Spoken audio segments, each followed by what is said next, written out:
ang Bombo Radio Philippines. Fully digitalized. Numero 1 sa balita, komentaryo, drama at serbisyo publiko. Bombo Radio Philippines. Bombo Radio Philippines. Ang inyong number 1 at most trusted radio network in the country. Basta Radio Bombo! This is Bombo Network News Noontime Edition, broadcasting live at Bombo Radio Broadcast Center, Makati City, Philippines. Araw ngayon ng Miyerkules, Enero 22, taong 2025. Sa ating mga headlines, firing squad para daw sa mahahatulan sa kasong korupsyon dito sa Pilipinas, isinusulong yan dyan sa Kamara. Phreatic eruption sa Bulkang Taal na itala ngayong araw na ayon yan sa Philippine Institute of Volcanology and Seismology. Ang Armed Forces of the Philippines hinahanap ang isa pang underwater drone na namataan dyan sa lalawigan ng Bohol. At sa ating international news naman, United States President Donald Trump target na magpataw ng 10% na taripa sa China simula sa Pebrero. Samantala, United States magpapatupad ng sanctions sa Russia kung hindi makikipagsundo si Putin sa Ukraine. Sa ating balitang palakasan ng Miami Heat, tinambakan ng Blazers. At live nationwide via satellite. Dumako na tayo sa mga detalye ng ating mga balita. Inihain ni Congressman Khaimer Adana Olaso ng Zamboanga City 1st District dyan sa Kamara de Representantes ang House Bill 11211 o ang Death Penalty for Corruptions Act o kaya naman ay panukalang patawan ng parusang kamatayan sa pamamagitan ng firing squad ang mga opisyal ng pamahalaan na mahatulan sa Sandigan Bayan kaugnay sa kasong korupsyon, malversation of public funds at plunder kapag ka naging ganap na batas na ito.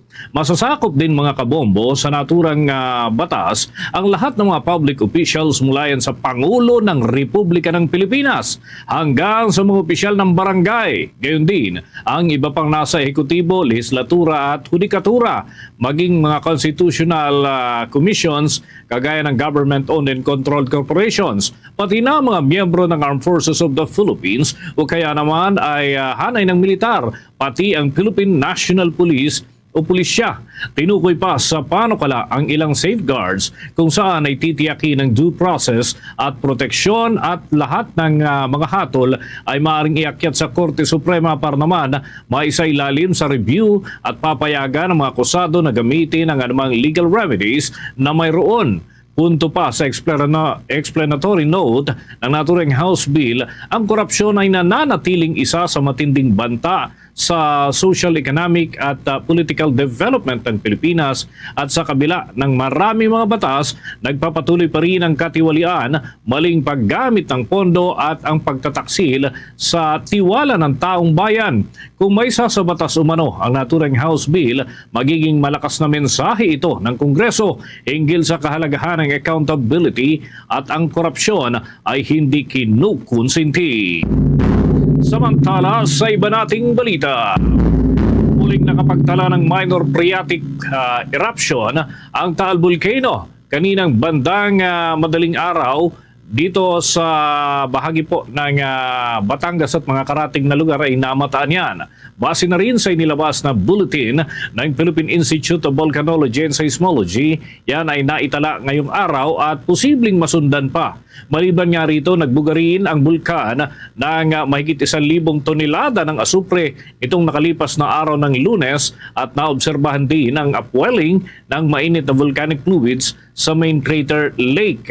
At sa na-monitor na data, katamtama ng emission ng plumes na hanggang 6 metro ang taas na napadpad naman sa timog kanluran direksyon ng naturang probinsya. Wala namang volcanic quake na naranasan nitong nakalipas na araw. Sa ngayon ay nananatili pa rin ang alert level 1 dyan sa Bulkang Taal. At nangangahulugan ito na may umiiral pa ring abnormalidad kaugnay sa kondisyon kaya posible pa rin ang banta ng mga tinatawag na sudden steam-driven phreatic eruptions o pagsabog ng bulkan at maging ang mga minor earthquake, ashfall at maraming iba pa. Patuloy pa rin ang pakikipagtulungan ng mga ahensya ng pamahalaan at pagpapaalala naman ng Philippine Institute of Volcanology and Seismology para sa komunidad, lalo na yung nasa palibot ng Taal Caldera at yan ay dahil sa posibleng lawak ng epekto sa kalusugan at exposure sa mataas na concentration ng asupre mula sa bulkan. Gayon din ang pagbabawal sa pagpasok sa Taal Volcano Island na siyang itinuturing na permanent danger zone lalo na sa bisinidad ng main crater at Daang Castilla Fissure at bawal din ang pagpapalipad ng mga sasakyang panghimpapawid malapit sa tuktok o crater ng bulkang Taal. Sa kaugnay pang mga balita, umapila si Philippine Institute of Volcanology and Seismology Director Teresito Bacolcol sa publiko na manatiling kalmado sa kabila ng tuloy-tuloy na ash emission ng bulkang Canlaon. Ayon kay Bacolcol, bagaman hinihimok palagi ang publiko na maging vigilant, nakabubuting manatiling kalmado ang bawat isa at iwasan ang labis na pagpanik. Kasabay nito ay pinaiiwas din ni Director Bacolcol ang publiko sa paniniwala at pagpapakalat ng mga maling impormasyon ukol sa pagputok ng bulkan. Ang mga ito anya ay lalo lamang nagpapalala sa tensyon na nararamdaman ng publiko. Anya, mas magiging organisado at maayos ang anumang gagawing hakbang kung mapapanatiling kalmado ang publiko at walang fake information na kumakalat kung saan-saan. Maalala nga sa linggong ito ay naging sunod-sunod ang ash emission o pagbuga ng abo ng naturang bulkan. Ayon kay Director Bacolcol, sinyalis pa rin ito ng tuloy-tuloy na aktibidad sa loob ng bulkan, bagay na patuloy na binabantayan ng ahensya. Naman tayo ng karagdagan pang report mula naman sa ating news team. Ang Philippine National Police Chief na si General Marbil ay sinasabing wala pa raw hawak na order hinggil yan sa extension ng kanyang termino. Pero tiniyak na handa siya kung sakali man na ma-extend sa kanyang tungkulin. May balita si Bombo Kelly Cordero. Inihayag ni Philippine National Police Chief Police General Romel Francisco Marbil na wala pang opisyal na kautusan na nagpapalawig sa kanyang termino bilang hepe ng pambansang pulisya. Ayon kay Marbil, bagamat wala pang order ng extension, nakahanda na raw siya sakaling hindi na ma-extend at nagawa na rin nila ang transition bilang preparasyon para na rin yan sa nalalapit na halalan sa Mayo. Tiniyak ni Marbil na nakalatag na ang kanilang mga preparasyon at mga tututukang bantayan 100 days yan bago ang eleksyon. Anya, maliban sa guns, goons at golds, nakasentro rin sila ngayon sa pagbabantay sa mga nagpapakalat ng fake news na posibleng kaapekto sa desisyon ng mga botante. Binigyan din ni Marbil na ituturing na rin nilang goons ang mga pulis na mapapatunayang nagpapa-impluensya o nagpapagamit sa mga politiko at sisiguruhin nilang hindi na ito mapopromote at posible pang madismiss sa serbisyo. Wala pa kami nakitang orders but we're happy kung there's an extension. At least meron po kaming but honestly, prepared naman po kami prepared na po kami for in case hindi po kami extend, ginawa na po namin talaga yung transition, yung what will happen with the election. Samantala, una nang iniulat na sinabi ni Department of Interior and Local Government Secretary John Vic Rimulya na may mga indikasyon na posibleng ma-extend ang termino ni Marbil. Ayon kay Rimulya, maaari kasing maging ineffective kung papalitan agad si Marbil, lalo pat kakatapos lang ng balasahan sa ilang matataas na opisyal ng PNP at nakapagsimula na rin sa paghahan sa national and local elections. Si PNP Chief Marbil ay inaasahang magre-retiro sa susunod na buwan o pagsapit ng kanyang retirement age na 56 sa February. Para sa Bombo Network News, Bombo Kelly Cordero nag-uulat para sa #1 and most trusted radio network in the country, Bombo Radio Philippines. Basta Radio, Bombo! Samantala, pinalitan ng Philippine Coast Guard ang BRP Gabriela Silang ng 44 meters multi-role at response vessel na BRP Suluan upang ipagpatuloy ang pagbabantay sa barko ng Chinese Coast Guard 3304 na iligal na nag-cooperate sa karagatan ng Zambales. Ayon kay Philippine Coast Guard spokesperson for the West Philippine Sea, Commodore J. Tariela, nakita ang barko sa layong 60 hanggang 70 nautical miles mula sa Zambales. Iniulat ni Tariela na ang monster ship Chinese Coast Guard 5901 ay nasa layong 113 nautical miles mula Zambales, ngunit nananatili sa loob ng exclusive economic zone ng Pilipinas, 90 nautical miles mula sa Baho de Masinloc. Samantala, ang Chinese Coast Guard 3304 ay nasa layong 105 nautical miles mula sa Zambales at papalapit sa Baho de Masinloc sa distansyang 28 nautical miles. Sa isang post sa social media noong Martes ng gabi, sinabi ni Tariela na ang ng Chinese Coast Guard 3304 ay pinalitan ng isa pang barko ng China na may bow number na 3103. Mas maliit umano ang Chinese Coast Guard 3103 na may habang 77.7 meter at lapad na 10.4 meter kumpara yan sa naunang barko. Ipinahayag naman ng mga tauhan ng Philippine Coast Guard na nagbibigay ng radio challenge sa Chinese Coast Guard 3103 na labag ang presensya nito sa Philippine Maritime Zones Act, United Nations Convention on the Law of the Sea at 2016 Arbitral Award. Ayon pa sa monitoring ng Philippine Coast Guard, ang China Coast Guard 3103 ay patuloy na nagsasagawa ng iligal na mga patrol malapit sa baybayin ng Zambales at kasalukuyang nasa layong 76 nautical miles mula yan sa Pundaquit, Zambales. Oras natin sa buong kapuluan, 10 minuto na makalipas ang alas 12 ng tanghali. Hinahanap na ng Philippine Navy ang isa pang napaulat na underwater drone o yung glider na umano'y namataan sa karagatang sakop ng lalawigan ng Bohol. Unang nakita ng mga mangingisdang naturang drone na palutang-lutang sa karagatan, ngunit hindi pa umano nila ito kinuha dahil na rin sa pagkabahala. Batay nga sa video ng naturang drone, ito ay kulay silver at pula at pinaniniwalaang ika-6 na underwater drone na namataan sa iba't ibang parte ng ating karagatan. Ayon kay Philippine Navy spokesperson for the West Philippine Sea, Rear Admiral Roy Vincent Trinidad, hinahanap na nilang naturang drone at umaasang mamamataan ang naturang sasakyan ng o unmanned vehicle at tuluyang may sasailalim sa forensic investigation. Nananindigan din ang mga mangingisda na kinakailangan umano na huwag batakot ang mga kababayan natin na makakakita ng ganito at itawag o i-coordinate sa mga otoridad para magawa ng karampatang aksyon. Ang panibagong drone ay namataan kasunod na rin ang na-recover na drone sa probinsya ng Masbate kamakailan lamang. Hindi naman inaalis ng Philippine Navy na ang naturang drone ay ginagamit sa military application, kaugnay pa rin ng naturang mga naobserbahan na mga unmanned vehicle o kaya naman ay mga drone dyan sa iba't ibang sulok ng ating bansa.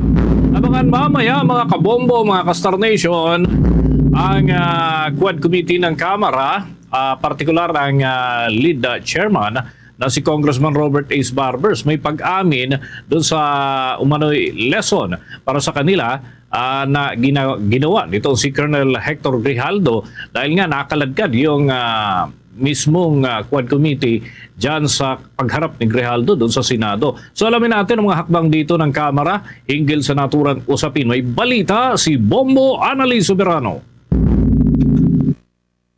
Aminado si House Quad Committee Overall Chairman at Surigao del Norte Representative Robert Ace Barbers na isang lesson para sa kanila ang ginawa ni Police Colonel Hector Grijaldo.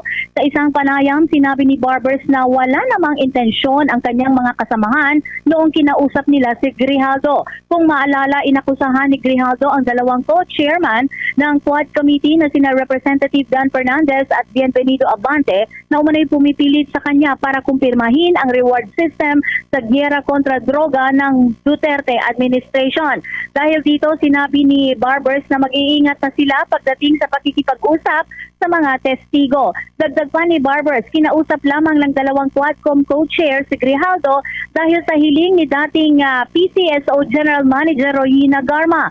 Sinabi pa ni Barbers na noon pa man kapag may gustong tumestigo sa Quadcom hearings ay nagsasagawa sila ng vetting o pagsusuri kasama na ang paghiling sa mga ito na gumawa ng affidavit para hindi naliligaw ang Quadcom.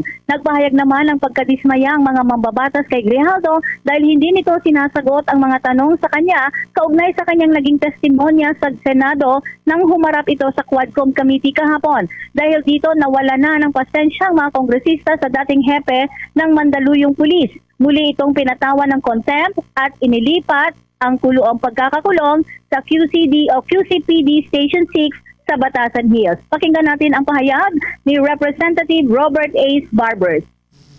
Sa lesson ngayon, wala namang ibang intensyon, wala namang ibang motibo yung aming dalawang kasamahan na kongresista nung kinausap nila yan. In fact, kinausap lamang nila si Grijaldo because it was the request of Colonel Garma na kung saan sinasabi ni Colonel Garma na iyang si Colonel Grijaldo bilang classmate niya at close friend niya ay pwedeng mag-corroborate dun sa kanyang sinumpaang salaysay na isinabmit dito sa Quad Committee. So of course we want, as we always say, no, kapag may witness, mayroong gustong to testify, binivet namin yun eh. A part of talking to these witnesses is the vetting. No? That's the process that we do, including asking from them to execute an affidavit para hindi kami naliligaw. Sa yung puntong yun, Samantala, nakatakdang magpulong naman sa susunod na buwan ang bagong binuong Tri-Committee para imbestigahan ang troll farms at mga nagpapakalat ng maling impormasyon at mga malisyosong akusasyon laban sa Quad Committee na siyang nag-iimbestiga ngayon sa drug war ng Duterte administration.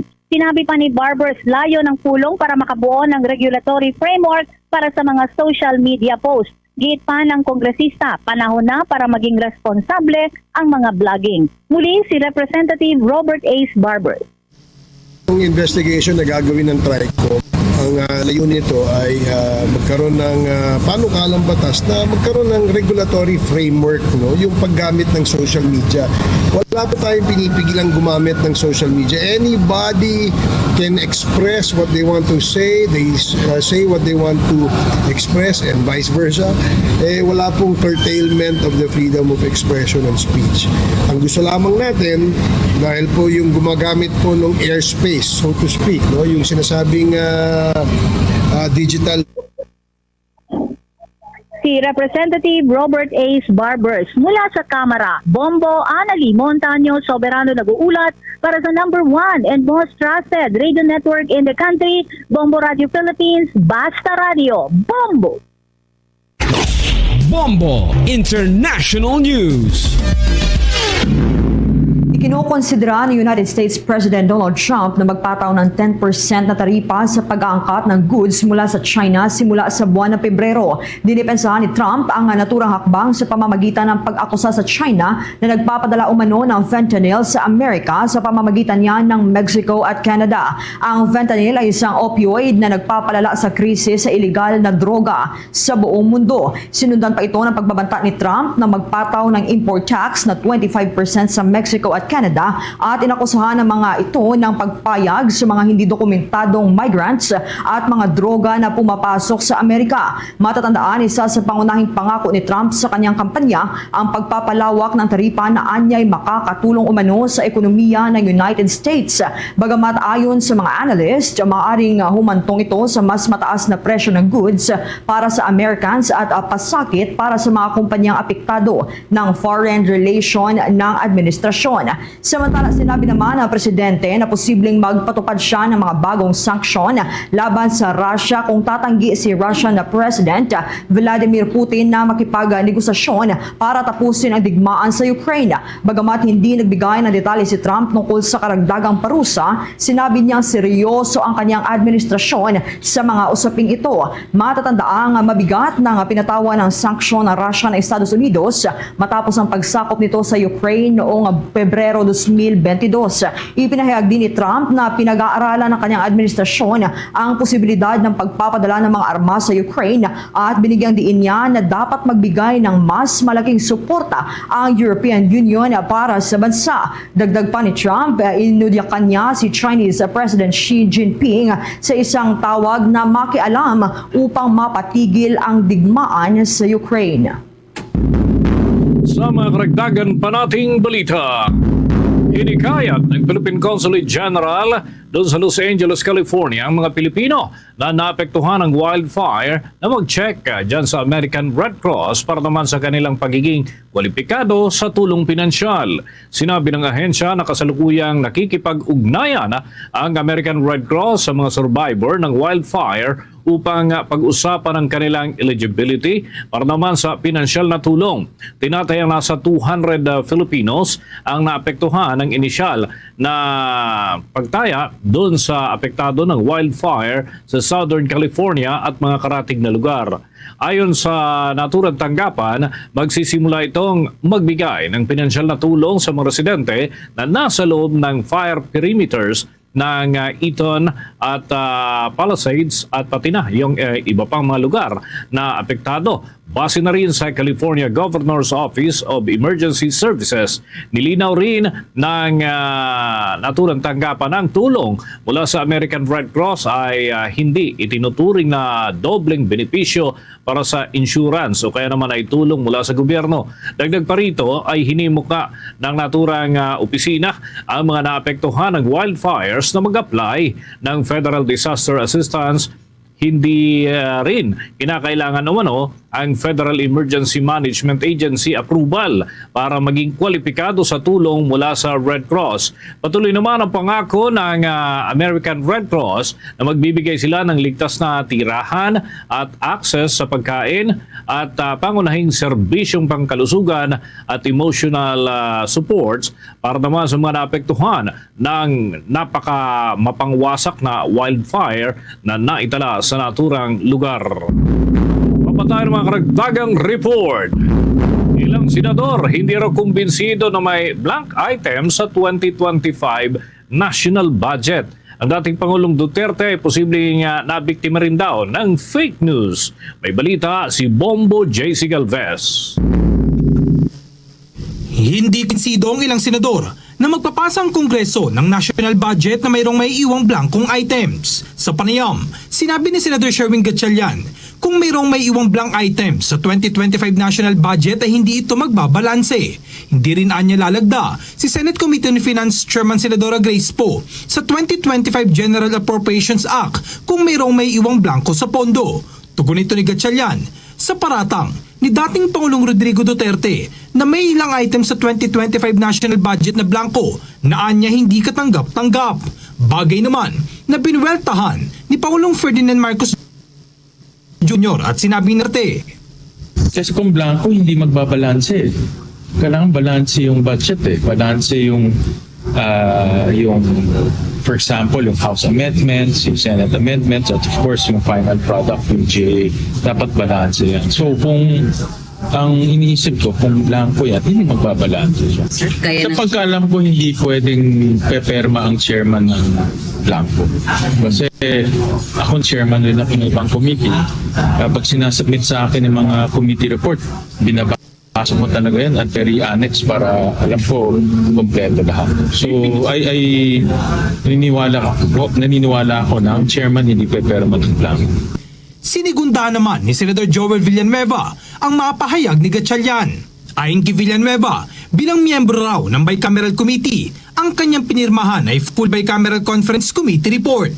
Hamon ng senador, ang lahat ay malayang pumunta ng Korte Suprema at questionin ang constitutionality ng budget. Ngunit kinumpirma ni Villanueva na wala siyang nakitang blanco sa 2025 national budget. Kung totoo man anya na may sinasabing blank item sa pondo, posibleng ito ay lump sum.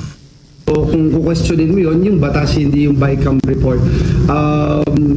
Anyone is free to go to the Supreme Court and question constitutionality. But I for one would say na yung wala akong nakita na blanco. Wala akong nakita ng blanco whatsoever. But hindi ko rin sinasarado yung mga rumors na naririnig natin na may mga ilan na wala pang item. No? Hindi pa rin tayo satisfied because until now, yung mga lump sum, ayaw natin yun. At kung totoo man yung sinasabi na may mga blanco, siguro ang maaari o posibleng mangyari is lump sum. Sinabi naman ni Senator J.V. Ejercito, wala siyang pinirmahan sa pinakakalat umano na blanco na BICAM report at wala rin anyang pamilyar na lagda ng mga senador. Una nang sinabi ni Senadora Risa Ontiveros na posibleng nabiktima si Duterte ng fake news. Para sa Bombo Network News, ako si Bombo J.C. Galvez nagulat para sa number 1 and most trusted radio network in the country, Bombo Radio Philippines, Basta Radio. Bombo! Samantala, kinikwestiyon naman ni Department of Interior and Local Government Secretary John Vic Remulla ang pagiging epektibo ng SIM Card Registration Act kasabay ng pagpapatuloy ng mga scamming activities ng Philippine Offshore Gaming Operator o POGO. Ayon kay Remulla, nagiging pahirapan pa rin ang pagpigil sa mga naturang scam sa kabila ng ilang buwan ng pagiging epektibo ng batas. Maging ang mga prank calls, anya ay hindi rin napipigilan matapos maitala ang hanggang 60% ng mga prank calls na tumawag o kumukonekta sa 911 emergency hotline. Ayon pa kay Remulla, hindi gaanong epektibo ang SIM Card Registration Act dahil walang kalakip na ID. Hindi anya kasi integrated ang national ID system sa mga telcos. Dahil dito, binigyan diin ng kalihim ang pangangailangan na magkaroon ng maayos na koneksyon sa pagitan ng mga telecommunication services at national ID system para mapalakas pa ang naturang batas. Una na rin sinabi ng National Telecommunications Commission na malaking hamon pa rin ang mga scam gamit ang mga SIM card sa kabila ng pagkakapasangan ng naturang batas. Oras natin sa buong kapuluan mga kabombo, mga Kastar Nation, 25 minuto na makalipas ang alas 12 ng tanghali. Nagbabala naman mga proponent ng Republic Act 11982. Ito ho yung expanded centenarian law na kailangan na raw talaga, long overdue, para ito'y ipatupad ngayong Enero. Nabatid na inaabangan na ng mga benepisaryo ng naturang programa ang bagong patakaran. Mula kasi dati, 100 years old lamang yung qualified na mabigyan ng tulong pinansyal. Pero ngayon, expanded na ito at maging ang 80 anyos, 85 at 90 hanggang 95 ay meron na ding benepisyong matatanggap. Ayon nga sa author nito, wala dyan sa panig ng Senado, si Senator Bong Revilla, nangako ang National Commission of Senior Citizens na ipapairal ito. Ayon sa tinatakda ng batas at ayaw naman daw ng mga senador na disappoint ang mga senior citizens. Sa Expanded Centenarians Act ay hindi na lamang yung mga nasa 100 years old ang mabibiyayaan. Kaya sa panig ng Kamara, sinabi naman mismo ng leader ng Kongreso na si Speaker Ferdinand Martin Romualdez na may sapat naman daw na pondo batay sa kanilang verifikasyon para sa 2025 national budget na nakalaan para sa naturang expanded centenarian law. Umaasa rin ang House Committee on Senior Citizens Chairman na si Congressman Rodolfo Ordanes na hindi magiging problema ang monitoring para naman sa pagpapairal ng batas dahil tukoy na yung mga may edad na pasok sa pamantayan ng batas. Nabatid na aabot sa 200,000 senior citizens ang makikinabang sa naturang batas kapag naipatupad alinsunod doon sa mga patakaran na inaprubahan ni Pangulong Ferdinand Bongbong Marcos Jr. Tiniyak naman ng Department of Budget and Management na may mga remedyong nakalatag para matugunan ang funding deficiencies o kakulangan sa pagpupondo sa iba't ibang ahensya ng gobyerno para yan sa fiscal year 2025 alinsunod sa direktiba ni Pangulong Ferdinand Marcos Jr. Sa isang statement, ginawa ng Department of Budget and Management ang pagtitiyak bilang paglilinaw sa naging kautusan ng Pangulo sa national government agencies na tiyaking may sapat na pondo para sa mga legacy project at program na apektado ng mga pagbabago o adjustments ng Kongreso sa 2025 General Appropriations Act. Ayon sa nasabing ahensya, maaaring matugunan ang funding deficiencies sa pamamagitan ng pagbabago sa alokasyon, paggamit ng savings para i-augment ang deficient items o kulang na items o paggamit ng mga contingent fund o unprogrammed appropriations. Subalit, may mga ilang kondisyon at requirements na kailangang sundin sa ligyan sa special aid or special and general provision sa ilalim ng General Appropriations Act. Paliwanag ng Department of Budget and Management na maaaring ideklara bilang savings ang available allotments sa pondo ng isang ahensya gaya ng nakasaad sa Section 77 ng General Provisions ng 2025 General Appropriations Act. Subalit ang paggamit ng pondo ay subject sa rules on augmentation na nakapaloob sa Section 78 ng naturang batas. Maaari ding itap ang contingent funds na subject sa pag pag-aproba ng Pangulo para masaklaw ang kinakailangang pagpupondo ng mga bago o urgent projects ng mga ahensya, government-owned or controlled corporations at mga lokal na pamahalaan na dapat ay ipatupad o bayaran ngayong taon. Maaari naman anyang masaklaw ng unprogrammed appropriations ang mga infrastructure programs at social programs sa ilalim ng sagip. Kung matatandaan, sa full cabinet meeting noong buwan ng Enero 7, ipinag-utos ni Pangulong Bongbong Marcos Jr. ang pag-review ng mga programa ng administrasyon na nakapaloob sa 2025 NEP, subalit ilan dito ay tinanggalan ng pondo ng Kongreso, partikular ang mga kritikal para sa socio-economic program. Sa ngayon, nagsasagawa ang Pangulo ng ilang serye ng pagpupulong sa iba't ibang ahensya ng pamahalaan para talakayin ang resulta ng kanilang pag-aaral sa pondo at para humanap ng solusyon sa mga tinapyas na pondo. Oras natin mga kabombo, 29 na minuto na makalipas ang alas 12 ng tanghali. At sa pagkakataong ito, karagdagan pang mga balita ang ating kunin. Yung lungsod ng Maynila o yung lokal na pamahalaan ng lungsod ng Maynila, may pagtitiyak na susuportahan yung mga programa ng Agriculture Department para yan sa mas stable na presyo ng basic commodity sa merkado, lalo't ang naturang syudad ang isa sa mga pangunahing lugar na buhos yung mga mamimili, lalo na sa iba't ibang mga pangunahing produkto. Alamin natin ang mga update mula naman kay Bombo Bea Pinisa. Tiniyak ng Manila City Local Government Units na suportado nila ang ginagawang pagpapalawig sa itinakdang maximum suggested retail price sa mga imported premium rice sa merkado.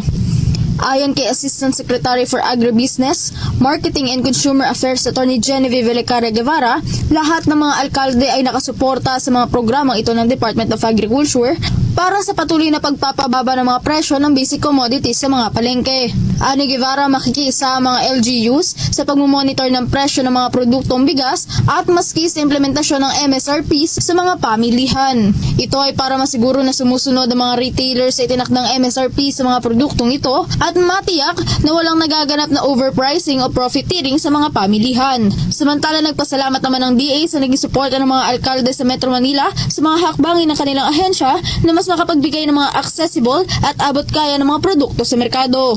With MMDA, so lahat po ng mga mayors doon ay nakita sa atin at sabi na tuloy-tuloy ang suporta nila sa mga programa po ng DA.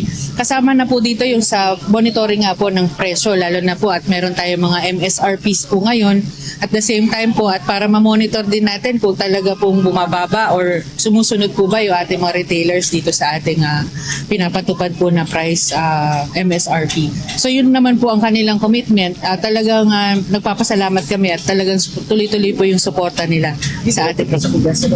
Para sa Bombo Network News, Bombo Bea Peniza nag-uulat. Para sa number 1 and most trusted radio network in the country, Bombo Radio Philippines. Basta Radio, Bombo!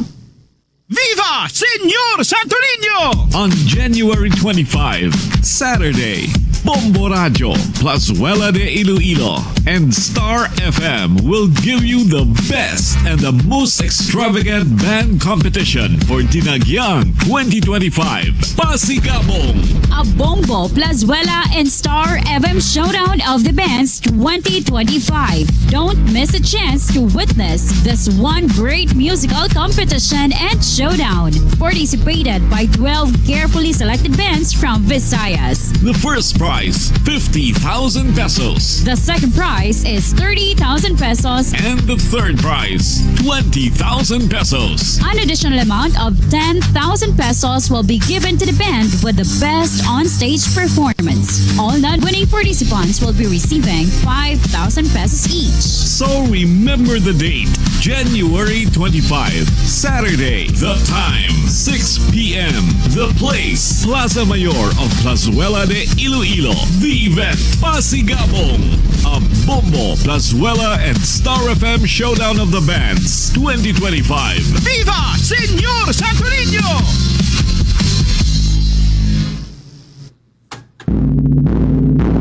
Mga kabombo, mga Castor Nation, tuloy-tuloy pa sa mga balita at update mula sa ating news team. Ito naman, yung tungkol sa pag-imprenta muli ng mga balota ay hindi na naman natuloy ngayong araw dapat yan mga kabombo. Bakit kaya? Alamin natin yan sa karagdagan pang report ni Bombo Isa Cotoner. Sinuspinde ngayong araw ang nakatakdang muling pag-imprenta ng mga balota.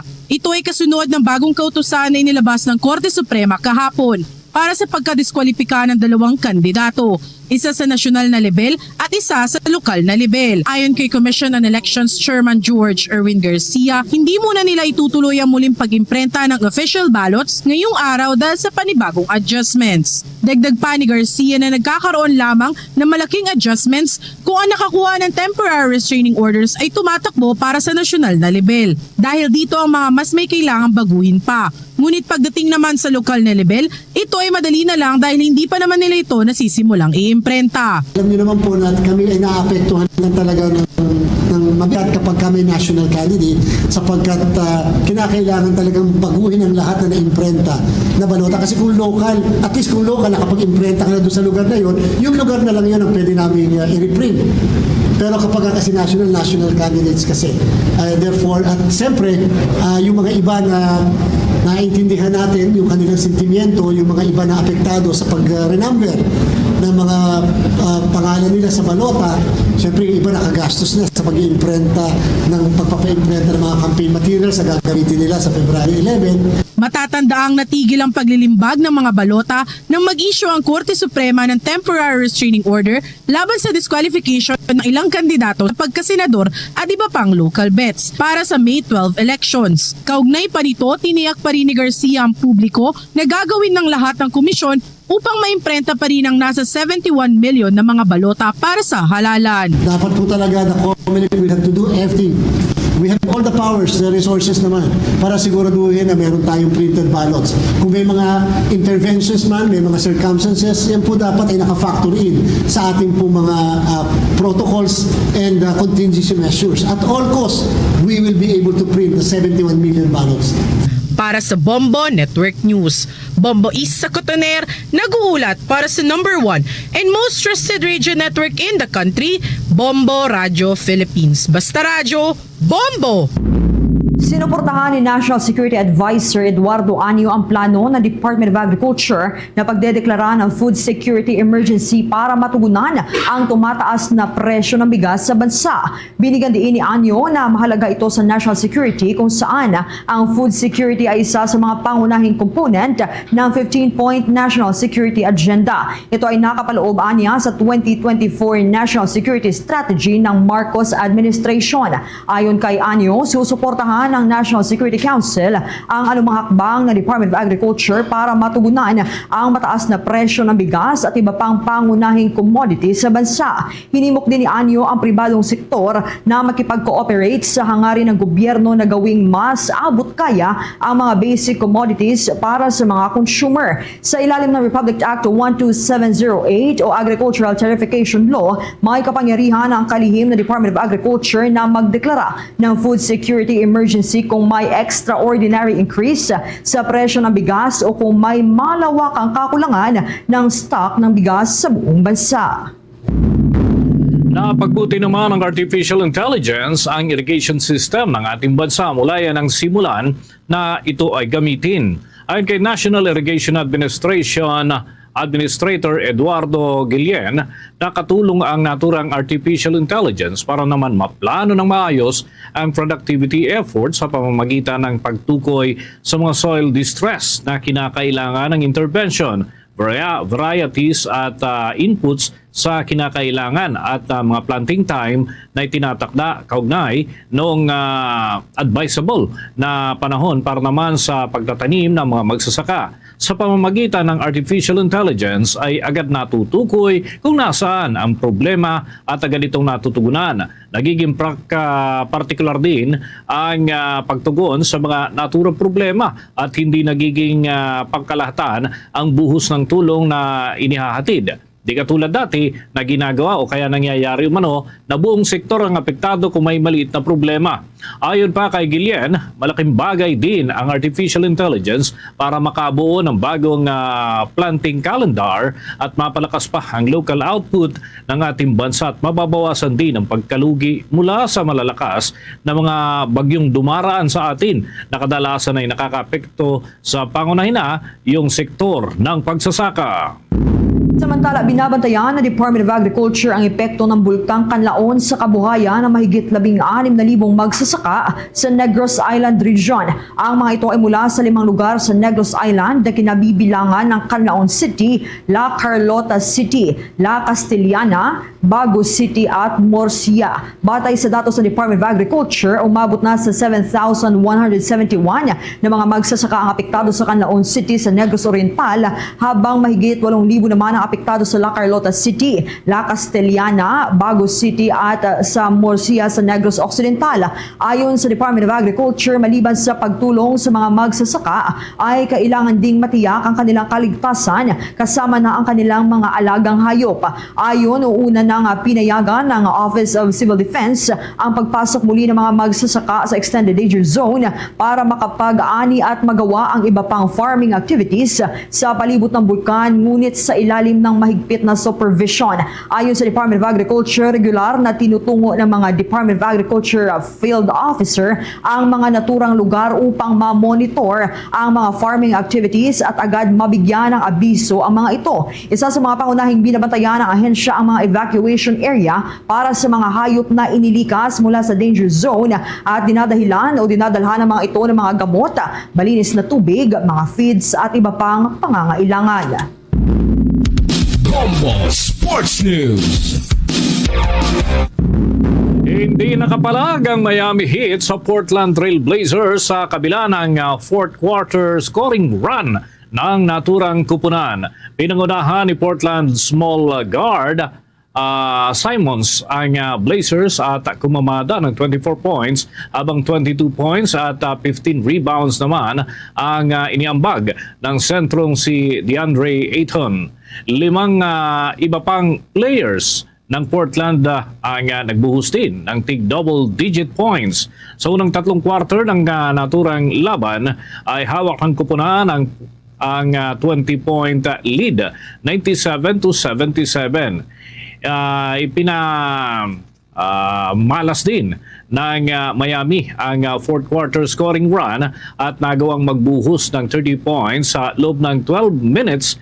Tanging 19 lamang ang naiganti rito ng Blazers. Kaya hindi pa rin naging sapat ang naturang scoring run ng Miami Heat upang burahin ang 20-point third quarter lead ng Portland. Nagtapos naman ang laban 116-107, pabor yan sa Portland. Nilimitahan lamang sa 13 points ito si Miami star Jimmy Butler, habang 20 points at 16 rebounds ang idinagdag naman ng sentrong si Kel Ware at bumagsak sa 21 ang Heat kasunod ng pagkatalo, habang hawak naman ng Blazers ang 15-28 win-loss record kaugnay pa rin ng kanilang mga laban.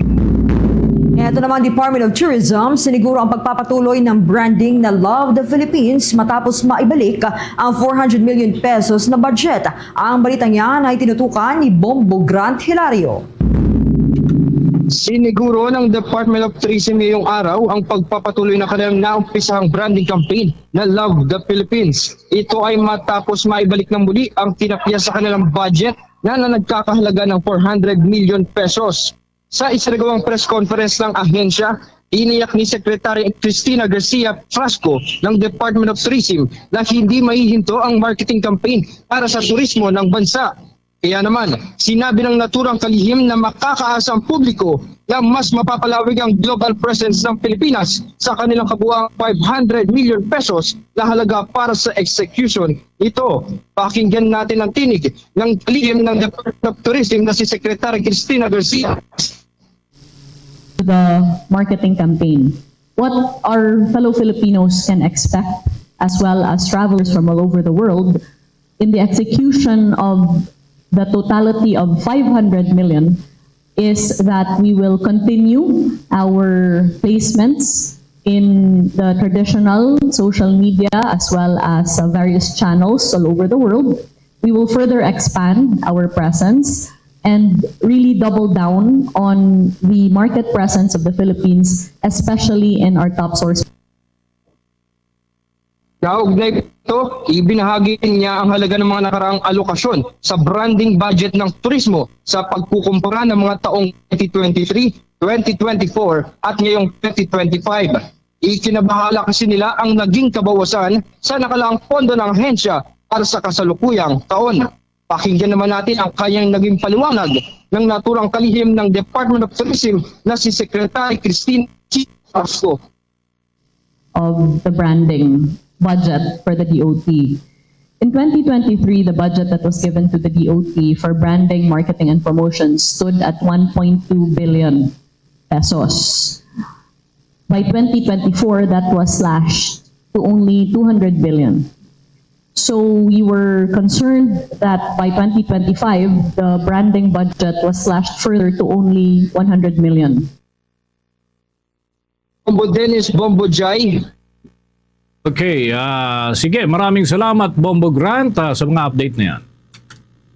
Live mula dito sa lungsod ng Maynila, Bombo Grant Hilario nag-uulat para sa #1 and most trusted radio network country. Bombo Radio Philippines, Basta Radio. Bombo! Karagdagan po mga kabombo sa mga pag-uulat ng ating news team. Ang Technical Education and Skills Development Authority, mas pinaigting pa yung kanilang pagtalakay laban sa mga cyber threat.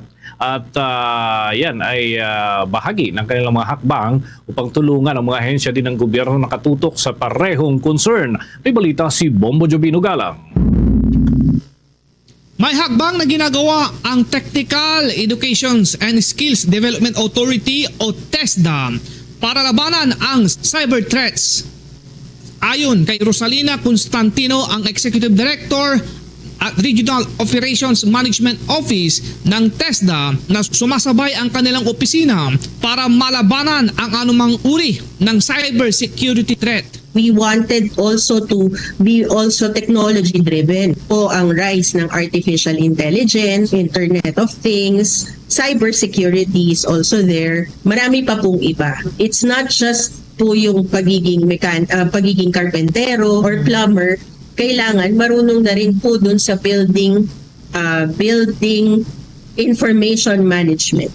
Tuloy-tuloy din ang ginagawa nilang tradisyonal na pagtuturo para maipasa sa mga makabagong henerasyon ang mga nakasanayan ng mga naunang TESDA graduates. Kanila pong natutunan sa TechVoc track, mag-undergo po sila ng national assessment at kapag sila po ay pumasa ay magbibigyan sila ng national certificate. Ang PRC, nagla-license po yan ng mga professionals. Ang TESDA po, isa sa aming mga programa ay ang pagbibigay ng certificate or national certificate sa skilled workers. Ako si Bombo Jovino Galang, nag-uulat para sa #1 and most trusted radio network in the country, Bombo Radio Philippines, Basta Radio. Bombo! Oras natin, 14 na minuto bago sumapit ang 1:00 ng hapon. Sa pagkakataong ito ng ating balitaan, dako na tayo sa mga pag-uulat ng ating mga himpilan. Ilang mga Pinoy doon sa Taiwan nangangamba dahil daw sa malakas na pagyanig na naitala doon sa naturang teritoryo at may mga aftershocks pa nakasunod yan. 6.4 magnitude na lindol po kasi yung tumama doon sa naturang lugar. May balita ang Bombo Radio Kawayan.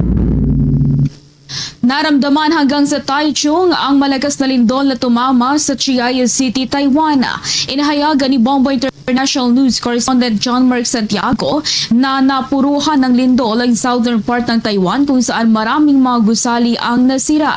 Anya dahil sa lakas ng lindol ay umuga ang kanilang higaan dahil tulog sila ng maganap ito na nagdulot sa kanila ng pangamba, lalo at ito ang unang pagkakataong nakaranas siya ng malakas na lindol. Agad-agad ay kinuha niya ang importanteng gamit at mga dokumento bilang paghahanda sa paglikas sa kasagsagan ng pagyanig na tumagal ng 4 na minuto na sinundo sundan pa ng mga aftershocks.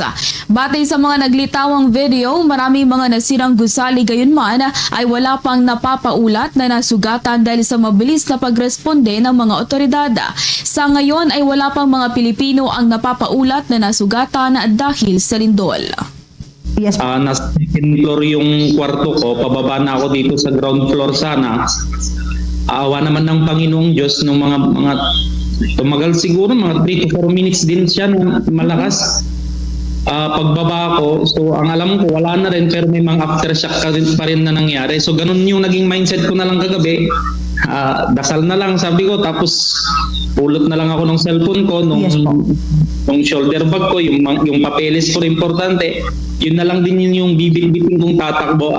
At iyan ang ulat mula rito sa Bombo Radyo Kawayan. Para sa Bombo Network News, ako si Bombo Jamaica Barbas. Para sa number 1 and most trusted radio network in the country, Bombo Radyo Philippines. Basta Radyo, Bombo.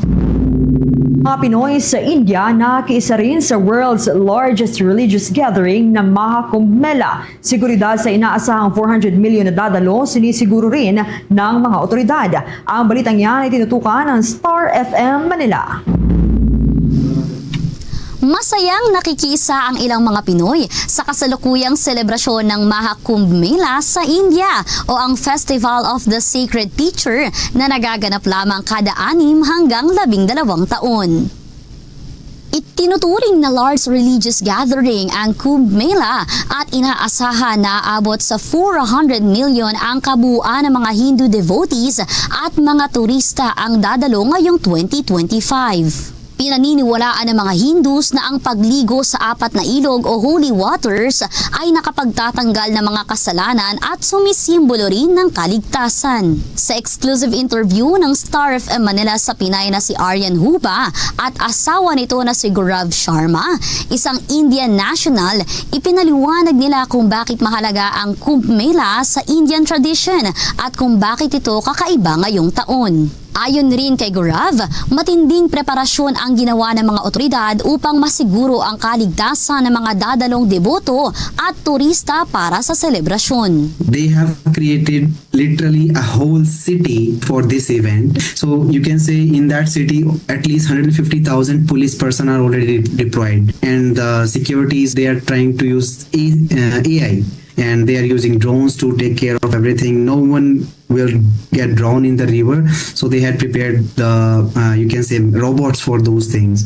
If someone is drowning, the robot will go to the person and pull it out. That event, super madaming tao, super crowded, kaya maraming mga flights ang delayed. So, somehow parang hindi ako na sobrang na homesick kasi nagkikita-kita kami. Tapos, okay naman yung mga Pilipina dito. It was very nice because it's really different culture there. People are so many. The culture of India is really interesting and very colorful actually. Aabuti ng halos 45 araw ang world's largest religious gathering na nagsimula noong January 13 at matatapos sa February 26.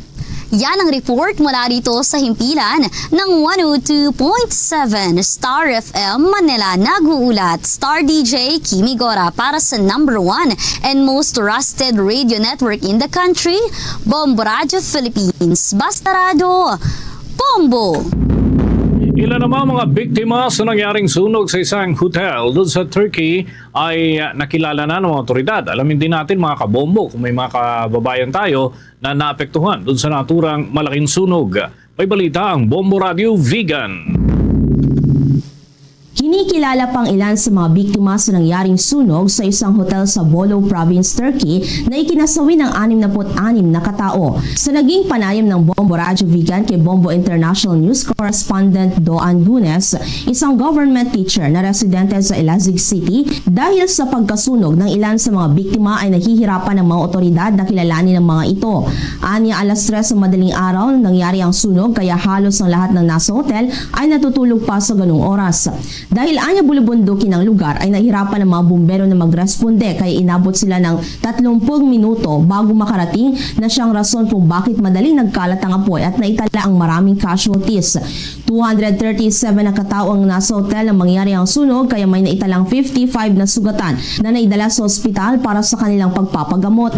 Pinaniniwalaang nanggaling ang sunog sa kusina ng hotel matapos mayroong anyang sumabog. Gayunman ang nasabing lugar ay madalas pasyalan ng mga turista lalo na pag holiday season.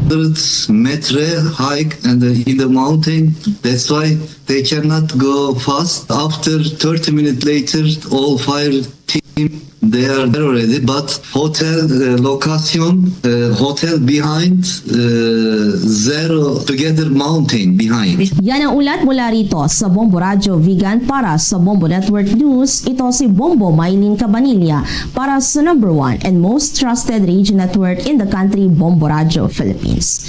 Basta Radio, Bombo! Ito naman ang Philippine Red Cross Cebu na kapagtala ng mahigit 500 na pasyente sa kakatapos lang na Sinulog Festival 2025. Ang detalye niyan ay may pag-uulat dyan ng Bombo Radio Cebu. Nakapagdala ang Philippine Red Cross Cebu Chapter ng kabuang 558 na pasyente sa katatapos lang na Sinulog Grand Parade 2025. Mas doble ito kumpara sa nakaraang festival dahil dumami pa ang bilang ng mga nakilahok sa nasabing aktibidad. Ito ang sinabi ni Attorney Maria Vera de Jesus, ang Chapter Administrator ng Philippine Red Cross Cebu sa panayam na Bombo Radio Cebu kung saan inaasahan at pinaghandaan bago ang kaganapan. Ngunit nahirapan pa rin sila sa kabila ng kanilang puspusan na paghahanda, lalo na at ilan sa mga emergency vehicle ay malayo sa kanilang area kung saan sila ay nakastandby, gawa nga na hindi na makapasok ang mga sasakyan dahil sa mabilis na pagdagsa ng mga tao. Sa 558, 328 ang kanilang naitala na nagpa-blood pressure, 31 naman ang major cases at 185 ang minor cases. Naiulat din nila na ang kabuuang 14 nakatawa ang dinala sa hospital. Kung sa parte ng Philippine Red Cross, hindi po natin inaasahan na ganun karami pala talaga yung dadagsa sa Sinulog. Although alam natin sa simula at pinaghandaan natin na dadagsa nga ng mas marami pa sa mga nakaraang taon, lalo pa at ibinalik doon sa dating lugar. Kaya na rin naman po ay naging safe ang ating pagdiriwang ng Sinulog dahil sa marami po mga responders ang nasa vicinity, kabilang na nga po dyan yung Philippine Red Cross. Although mahirap po talagang kontrolin yung crowd, nahirapan tayo sa pagpasok ng ating mga ambulansya dahil sa napakahirap kontrolin ng napakaraming tao. Pero hindi po ito naging hadlang para tayo ay patuloy na magbigay ng serbisyo at kaligtasan sa mga nanonood po. Sa ngayong taon po tayo ay nakapag-cater ng 558 na pasyente. Alinsunod dito, nagpahayag ng pasasalamat si De Jesus sa lahat ng kooperasyon ng bawat isa at sa pagtitiwala na ibinigay sa mga miyembro ng Philippine Red Cross upang bigyan sila ng tulong medikal. Dagdag paan niya na naging matagumpay ang kanilang operasyon dahil sa pagtutulungan at napanatili nila ito dahil sa tiwala at donasyon ng kanilang natanggap. Nangako rin ito na pagbubutihin pa nila ang kanilang paghahatid ng kaligtasan sa mga tao. Mula rito sa lungsod Lawigan ng Cebu, Bombo Jana Kanyati para sa #1 and most trusted radio network in the country, Bombo Radio Philippines. Basta Radio, Bombo! Bombo Sports News. Multi-gold medalist, Jiu-Jitsu national athlete na Malilay Sisters, puspusan at level up na rin ang kanilang training bago ang muling pagsabak at ikatawan ng Pilipinas sa malalaking kompetisyon. May balita ang Star FM Dagupan.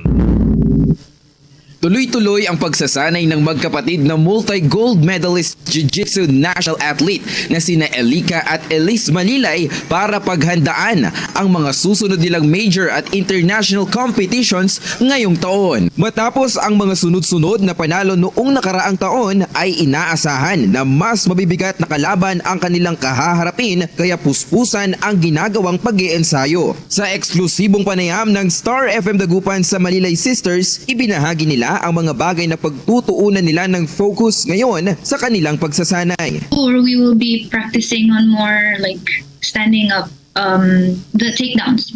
Focus on my weight also because I've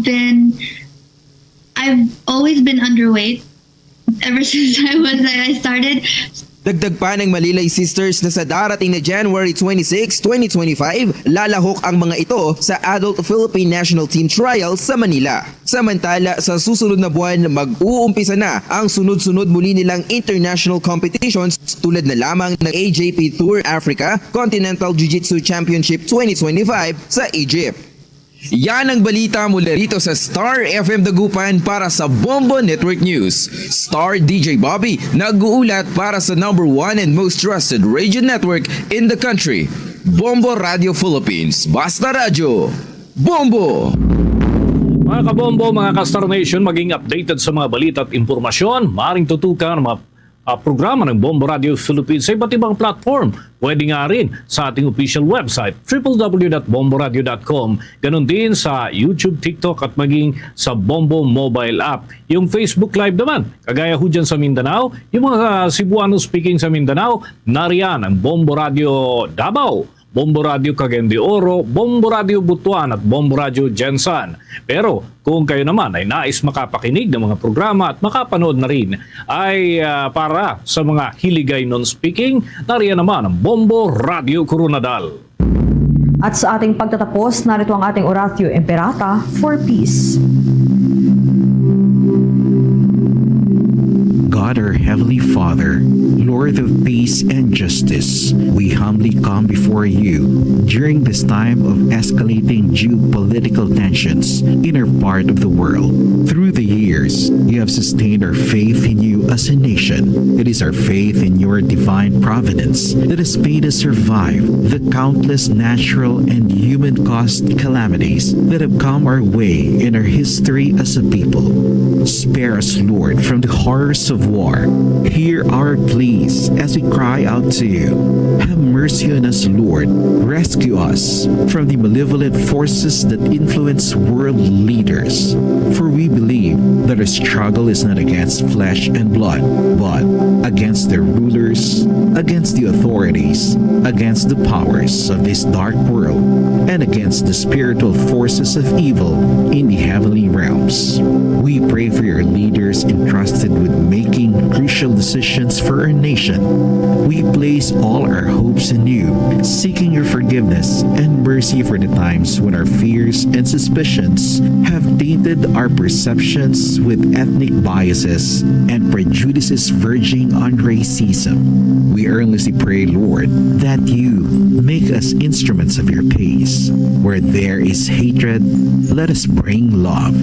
Where there is injury, pardon. Where there is doubt, faith. Where there is despair, hope. Where there is darkness, light. Where there is sadness, joy. Through our Lord Jesus Christ, your Son, who lives and reigns with you in the unity of the Holy Spirit, God, forever and ever. Amen. Our Lady, Queen of Peace, Pray for us. Saint Michael the Archangel, Pray for us. Saint Joseph, Pray for us. Saint Francis of Assisi, Pray for us. Saint Lorenzo Ruiz, Pray for us. Saint Pedro Calungsod, Pray for us. Luzon, Visayas at Mindanao. Yan ang kalipunan ng ating mga balita para sa pantanghaling edisyon ng Bombo Network News. Para sa Bombo News Center, Makati, para sa #1 and most trusted radio network in the country, Bombo Radio Philippines, Basta Radio. Bombo! Iloilo, Philippine Standard Time, 1 minuto na nakaligad sa takna sining launa. Welcome sa pagpangalagad sang Bombo Anisod to Dri City FM, Bombo Radio Iloilo, ang flagship station sang the #1 and most trusted radio network kinakantri ang Bombo Radio Philippines. Adlaw kita karon sang Miyerkules, Enero 22, tuiga 2025. Sa gihapon, inimolagan mo ang kurman, Bombo Chama Blanco Hoover. Sa mga dalaguan kag mga nagapaunang karon nga mga balita, Land Transportation Franchising Regulatory Board Regional Office 6. Nagpaandam sa mga driver diri sa Iloilo nga hindi magpaminta subong nga dinagyang festival. Land Transportation Office nagpaandam sa mga driver nga nagamaneho nga nakainom nga magapangatubang sang pinalidad sa tion nga magpositibo sa breath analyzer. Sa iban pa nga mga talupang doon karon nga mga balita, kasadyahan sa Kabanwahan ng 2025 may 8 ka mga special awards nga may tag na 10,000 nga premyo. sa Maritan Bayanihan Incorporated walang gihapon nagpabatsyag sa mga miyembro nga naghatag kwarta sa ila. Chief Executive Officer ginapahayag magatubang sa pumuluyo sa Enero 27. Muna mga dalakuan, mga balita, issues kay informasyon na main sentro karon. Sa aton sining nga pagpangalagan sa gihapon diri sa palatuntunan na Bombohanay sa Auto. Check nato ng una sining nga balita. May kantanan sa pagpandam sa Land Transportation Franchising Regulatory Board sa mga bintauso sining nga mga driver. Lakip na sinadiri, halong gina kay ang Land Transportation Office bantay sarado man sa mga driver nga nakainom pero sige maniho sa ilang sila salakyan.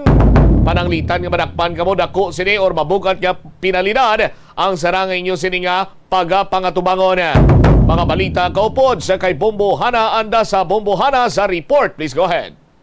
Nagpaandam ang Land Transportation Franchising and Regulatory Board Region 6 sa mga drivers 3 months sa syudad sa Iloilo sa ining mga traditional jeepney, taxi drivers, modernized jeepney, kaiban pa nga mga sayos ng transportasyon diri sa mga syudad sa Iloilo, Bombotsama, kadungan man sa ining dinagyang Festival 2025 at madamo na sa ining mga bisita nga magapadulong diri kag mga turista nga tibag-o diri sa syudad nga kabay pa nga tiindi pag mamintaha ang ining mga drivers sa ining mga turista kag mga bag-o pa lamang diri sa syudad kay bangod nga magina sunod nga mga lahi man diri kaangot man sa ining overcharging abi kag hindi nagakaigo nga pamlete diri iya sa may syudad sa Iloilo kung sa diin man nga bahin magakadto ini.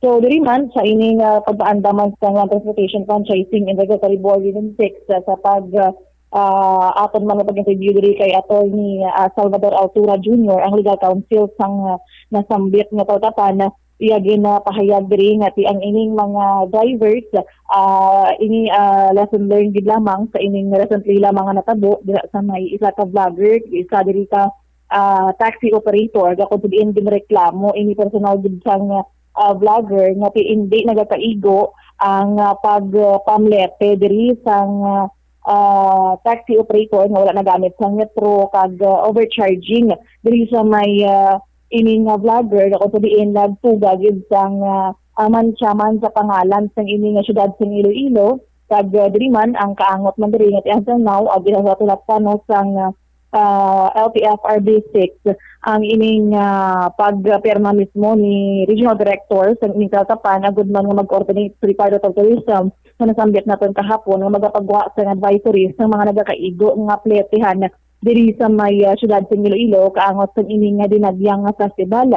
Sa pihak kabahin nga nagpandaman diri ang among ahensya sabay mga pasahero nga timangin magpanilag kag mangin alantaw kag magpamatiwan sa ining mga advisories naman kay bag-o pa lang man ini sila sa syudad sa Iloilo maskin nga mga fellow Ilonggot sa diri nga daan nga may mga nagakatabo nga overcharging man sa ilang mga sasakyan gilayon nga mag-report sa may LTFRB agud nga maimbestigahan sa LTFRB kag maghatagan sang penalidad ang ining mga nasambit nga mga tawo Bombotsama. Yari bala kay pabati naton ang ining bahin sang pahayag ni Attorney Salvador Altura Jr. ang legal counsel sa LTFRB 6. As usual, ang sila nga hindi pagkapitalize ang okasyon para nga mamintaha. Sa aton mga taxi drivers kay reflect ina sa siyudad sang Iloilo. Kung ano ang legal sundon na. Kag sa mga pasahero, alert man sila. Kag if they have a cause to complain, hindi sa giblag. The office has been receiving complaints and we are acting accordingly sa mga complaints ngayon. Ang ginblag dato was not an isolated incident, no? It has been happening ever since. Tagdamo na kami sa complaint na nabaton, kaging penalize na namon ang mga operators na concerned. So, hindi kinanglan na mag-post ka sa blog unless na you have other purposes in mind.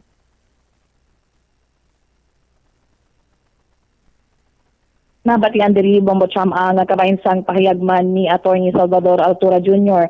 sa ining pagpaandaman niya sa mga may tuyo nga pamintaha sa kuning event kay ti makahuluya kung madamo gid sa mga complaints nga mabaton pag ng ilang opisina sa kaangot ng ining Iloilo Dinagyang Festival. So diri man ang kadungan sa iya nga pagpaandam sa kabilugan nga tatapan sa LTFRB 6 diri man ginabase man ang ining mga penalidad sa overcharging o undercharging of fare according to Joint Administrative Order number 2014-01 nga may tatlo ini ka mga offenses Bombo Cham. Ang first offense diri magamulta sang 5,000 pesos. Second offense ang magamuta sang 10,000 pesos kag pag-impound sang unit for 30 days.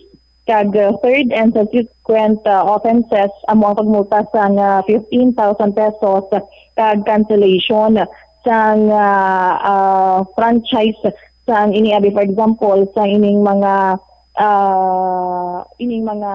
iya sang mga taxi kag of course iya man mismo sang mga lisensya sang ining mga driver nga kung nagalagok na sa third kag subsequent offenses sa Bombo Cham. All right, pero as per record may na ano na bala may ara na sang mambal naton nagsupak sa sining joint memorandum order kagagin pinahan sang LTFRB. Yes, Bombo Cham, as of now gina-collect ang exact records ang sining LTFRB 6 kabilugan man sa rehiyon sa East kung sino diri ang naka-offense mo diri. But of course, madamo naman diri kay ti ang responsibility lamang atong taxi operator, but as of now under investigation pa kay ti alaban-laban na equal to cancel or revocation of license atong matupan sa ining taxi driver if ever nga mapamatud-an sang complainant nga nag-overcharge gid man ini Bombo Cham. Aha. Kay excuse me. Na napamangkot ko ina Bombohana kay basi bala isa ini sa mangin mambal nato no nagapabutyag sang tiko nga mensahe sa mga driver kag magsalig sila bla. No, namin ko nga tiko nga mensahe is that nya si LTFRB hasta mala na sa pagwa sa statement, hasta mala na sila sa pandam. Oh, kung may mareklamo sa aton ti imbisigaran pa man na. Although nga ti mambal naton nga ti kamahin sang imbestigasyon ng due process. But as far as I can remember though, wala pa man sang may ginpinahan nga first offense 5,000 pesos, second offense 10,000 pesos plus ang pag-impound sang unit, and the third offense or ang mga recidivist, no, may pag-cancel sa prangkisa daw. Hasta sumundo, wala pa man iya Bombohana. That is why siguro nga, kung wala man lang nagreklamo, ti padayon ang overcharging sa mga taxi driver nga ini.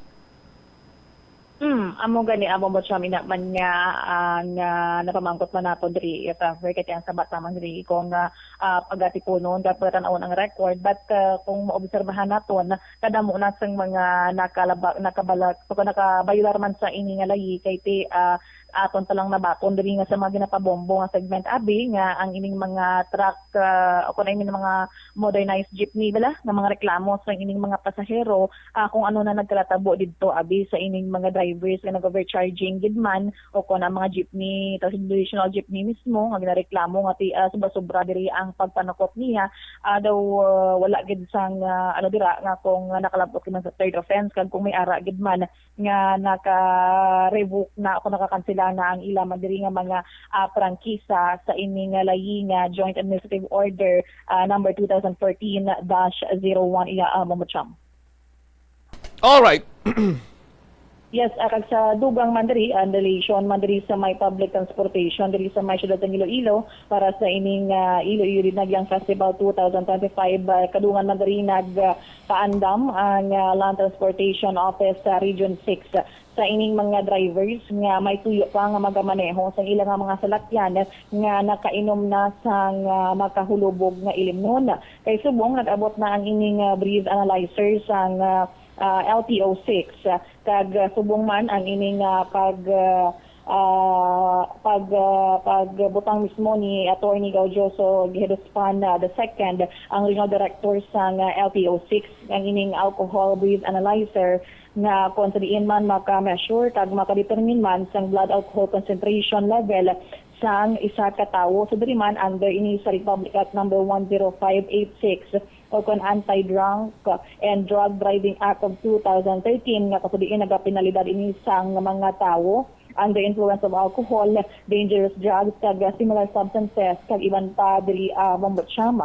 So diri man ang ila diri nga mga fines kag mga penalidad nga pwede pagatubangon kay ang iban diri ang breath analyzer ang as of now ang record ni sa LTO6 may 4 sila ka mga breath analyzer but exclusive only for Iloilo Dinagyang Festival nga bagong isa na buwas sa singa nila ang ining breath analyzer kay ang hindi pa ini maka-cover sa kabilugan balang rehiyon sa IS kay 4 pa lamang diri ang nabalik sa ila kaya ang 15 sini 19 ini actually dapat kinagad dito pa sa may central office kag gin-check pa katong iban diri daw hindi na bala accurate katama but this for breath analyzer ginapa siguro man mismo kang LTO6 nga accurate ining mga breath analyzer nga ipag-butang diri sa mga kayutan man sa Iloilo Dinagyang Festival kag ang lakip man diri sa mga penalidad nga pwede maatubang sang ining mga naglabag naman nagbayla naman sa ining lahi amo ang violation kung ang wala man nagresulta sa physical injury sa kon homicide may penalidad nga 3 months imprisonment pagkapreso kag 20,000 to 80,000 pesos nga multa. Ikaduha dira kung ang violation nagresult sa physical injuries penalty indicated sa Article 263 of Revised Penal Code kung sa diin man ang magtaas sa 100,000 pesos or more to 200,000 pesos nga multa diri Bombotsama. Ikatatlo diri kung ang violation naman nagresulta naman sa homicide ang penalty provided naman sa Article 249 sa Revised Penal Code ang magalabot naman niya ang multa sa 300,000 pesos to 500,000 pesos. Kaya diri naman sa mga non-professional driver's license holders ang first conviction kini ang confiscation kag suspension sang license for a period of 12 months o kon 12 ka bulan.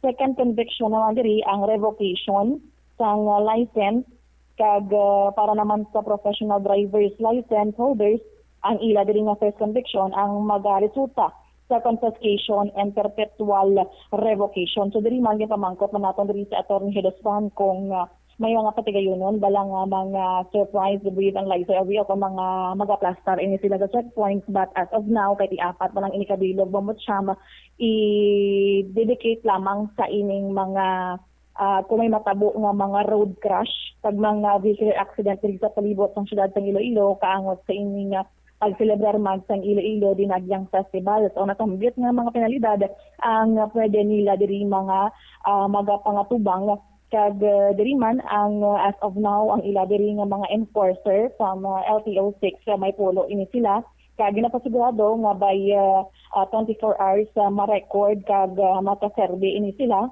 sa ining mga road crashes if ever nga may matabo kag vehicular accident kay may mga operation center man diri sa palibot ng syudad sa Iloilo nga kung diin pwede gilayon ma-notify sang of 10 ang ining mga enforcers sang LTO kag magapakadto mismo sa area kung diin natabo ang accident abit kag dito patigayon sang alcohol breath analyzer sa ining mga involved sa ining vehicular accident. Yari bala kay kabati naton ang ining pahayag ni Attorney Gaudioso Gihedospan II, ang Regional Director sang LTO6.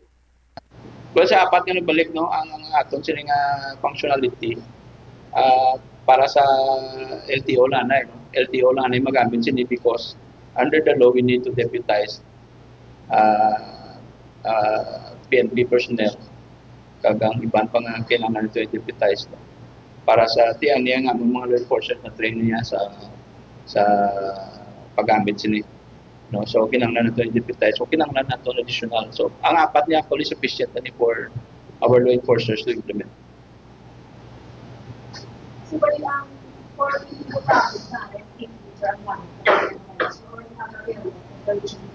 Well, kay because of the urgent nga necessity nato nga gamiton nato na sa tinagyang ni. So dili na sa City of Iloilo. Kapatugangan sa central office balik no. The rest of the pilagan ito ng billion 19 so mga 15 pa. So pwede nato ma-deploy sa ibang municipalities sa provincial na level. Pag even sa Negros. Kaya nga ton sa scope hindi mo lang kanain. May mga festivities sa ibang lugar, no? May mga pwede na ito ma-deploy ni. Pwede na ito ma-deploy at mga enforcers using the alcohol fertilizers. This is for deterrence.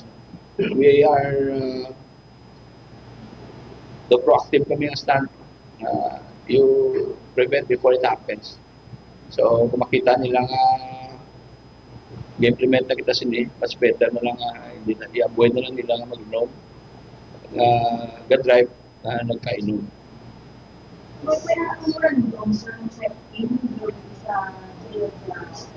Well, may kami coordination with the PNP and we intend to check no? Ang mga galing pa si tumutambong basta ma-overwhelm kita. So, ang una naman naging agreehan sa law enforcement kung i-reject is kung may mga vehicular na accident. No? Kaya ang sa vehicular accident, siya kinanglan, i-test, mandatory nga i-test natin sila. Kapin pa kung may injuries. Ang penalty is nako. That's why we want this press conference para to make the public aware na under Republic Act 586 nako ang penalty. No? Kung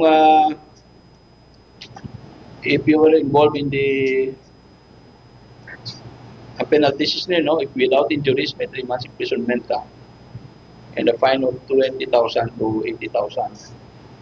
Kung may involved ka with injuries, the penalty is physical injuries under the revised penal code and a fine of 100,000 to 200,000. If it resulted to homicide, penalty for reckless imprudence resulting to homicide under the revised penal code, ang fine is 100,000 to 500,000. Nabatian diri Bombo Cham ang pahayag sa Real Director sa LTO 6 Attorney Gaudio Sohedos-Pan II kag dugang mandiri nga ang ining conclusive proof nga ang ining driver ng kamaneho sa idalom sa influensya sa makulubog nga Illinois ang sa private motor vehicle ang nagalabot sa 0.05% or higher ang blood alcohol concentration diri nga makit-an mismo sa ina nga alcohol breath analyzer kag para naman sa mga truck, drivers ng truck, bus, motorcycle kag public utility vehicle ang yara lamang sa 0.00%. So kung ma-detect sa gihapon kung 0.01% penalidad sa gihapon Bombo Cham sa pagtinuman ang driver diri nga hindi magpasugot nga i-alcohol breath analyzer ini siya automatic na mag-revoke ang iya diri nga lisensya Bombo Cham. Okay. Ini si Bombohana Mendoza Andasa para sa number 1. By the way, Bombohana, pila ka bilog ang breath analyzer? Ayos Bombo Cham sa nasambit nato ang apat ini palang diri sa may syudad sa Iloilo lamang anay kuno ini i-operate kumbaga kay ang ibang diri nga sino makapot sang apat? Mismo ang LTO 6 personnel Bombo Cham kay we all know naman nga hasta malalasays ang LTO paano abi kung may vehicular accident kag kinanglan ang breath analyzer 6:01 or 7 PM?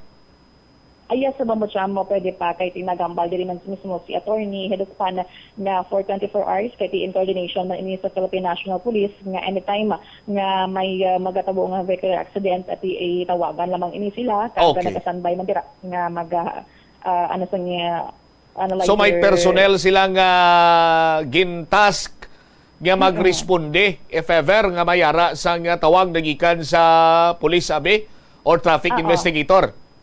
Yes, tama Bombo Cham. All right. Thank you so much. Ini si Bombo Hana Mendoza Andasa para sa the number 1 and the most trusted radio network in the country, Bombo Radio Philippines. Basta Radio Bombo. Salamat gid na Bombo Hana Andasa. Mauna ko anay sa pandam sang LTFRB. Batok sa mga bintahuso nga driver nga naga-overcharge. Correct me if I'm wrong, LTFRB Regional Office 6. Daw wala pa man sang may ginpinahan kamo or ginmultahan kamo or may gin-impound kamo nga public utility vehicle nga naglapas sa overcharging. No offense meant man, but madamo ang reklamo batok sa mga taxi units. But the taxi driver and the operator, may ara man sila sang kaugalingon siniiyang justification for that matter. Kesyo kun layo, ang pabalik nila wala income. And as far as I can remember, sa aton sini nga mga kabumbo, daw na settle naman gani ini with the Department of Tourism.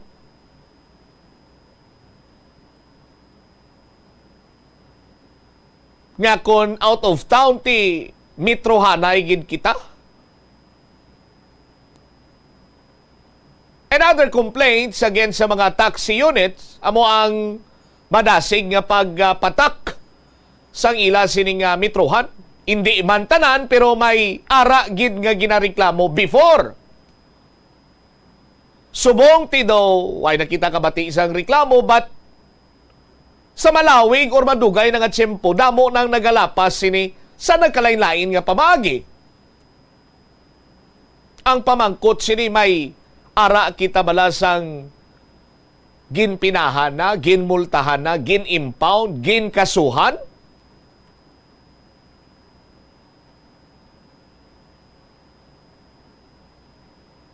Hindi ba? Sa madumduman ko pagani, nag-undergo pa iya sa mga seminar sining mga taxi driver naton in partnership or in cooperation with the Department of Tourism sa mga ginaduso sini nila nga mga programa nga dapat ang aton sini nga mga driver ang may mga mayo nga panimuot kag makatugas ang maayo nga eksperyensya or unforgettable good experience sa mga nagabisita diri iya sa Iloilo. Oh. Gintudluan sila sa good manners and right conduct, kung paano mangin kortyos, matinahaon, so on and so forth.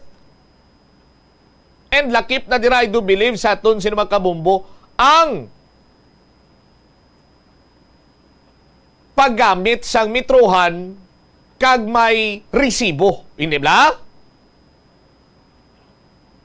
Pero kung wala nagreklamo sini ining vlogger, daw ay man gani natagani sa nagakigo nga impormasyon or atensyon rather sa nga LTFRB Regional Office 6. Why ko kamo ginabirada? Ginatukso ko lang kamo bangod sa inyo sini nga responsibilidad kung tani nga daw pakulahaw. Hindi lamang kay sa taxi ini. Kunti, lakip na diri ang mga modernized minibus nga may mga reklamo man banwa sang overcharging. Tianong natabo. Oh?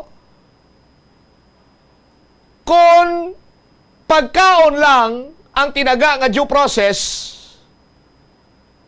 panos na guro, dunot na guro,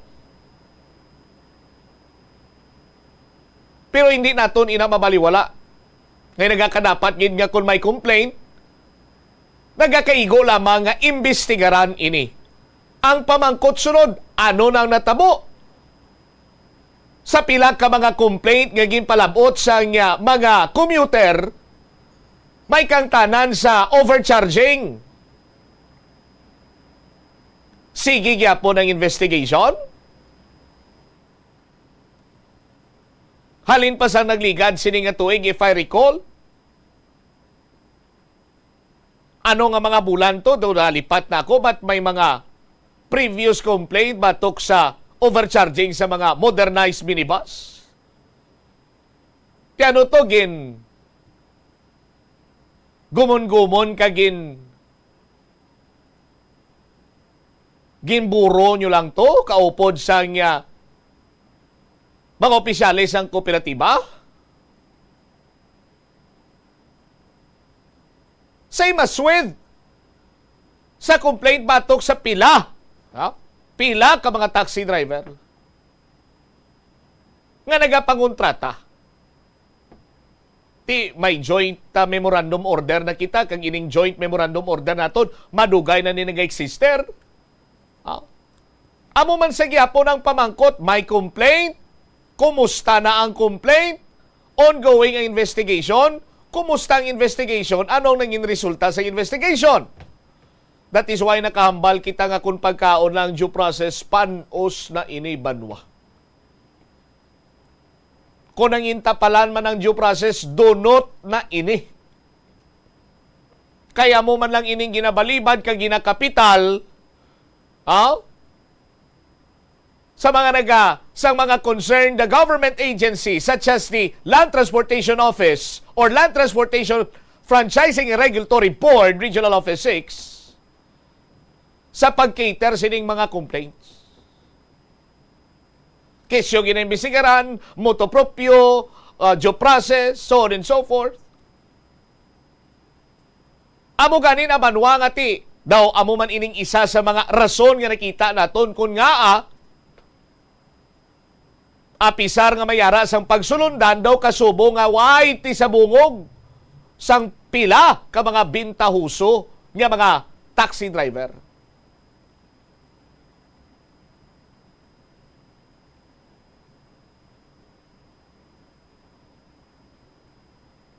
Kag ang negatibo pagid siniiya nga balik sa aton sini nga mga kabumbo, mahalitan ang mga maayo, mga honest kag responsable nga mga taxi driver.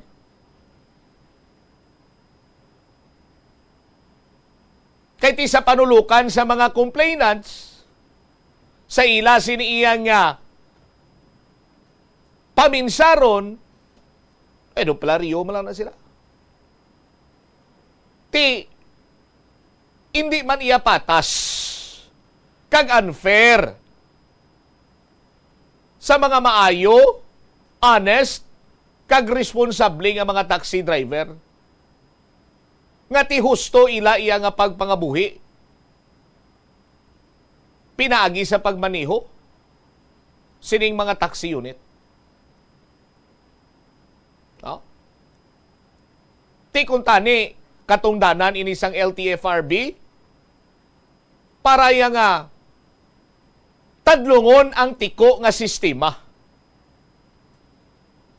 Pero kung istoryahan tang pagtadlong sang tiko nga sistema regarding sa sining joint memorandum order, nagakadapat lamang siguro nga ang mga taga LTFRB mismo amo anay ang pagtadlungon kay man nagtiliko na ini sila.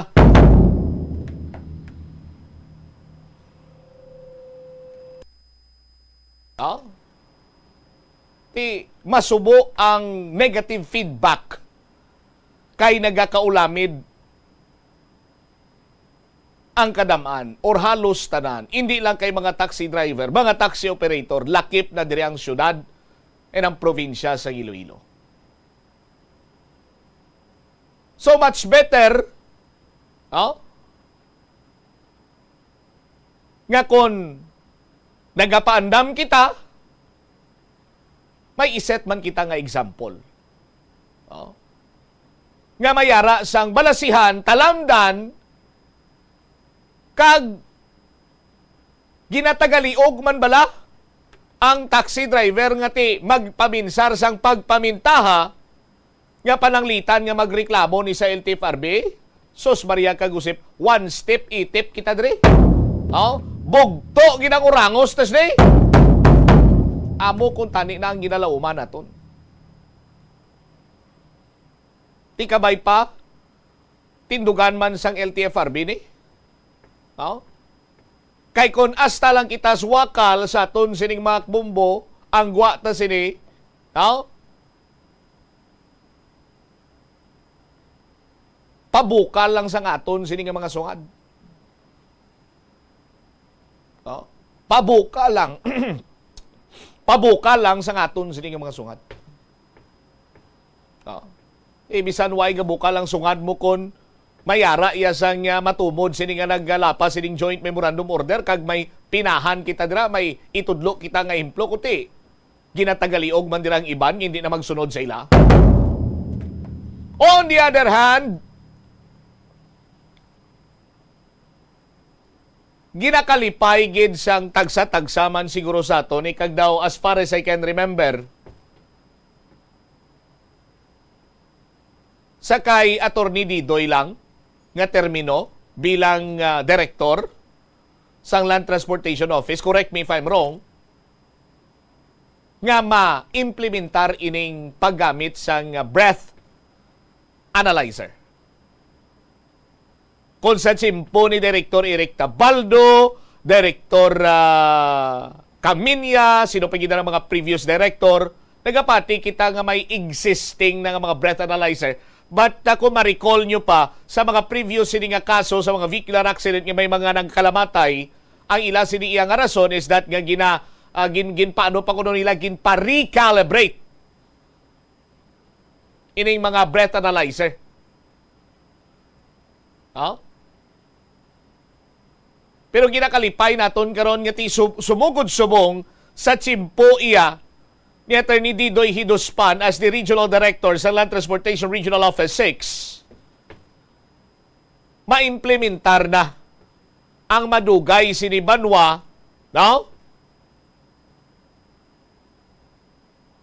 Nga pagsulundan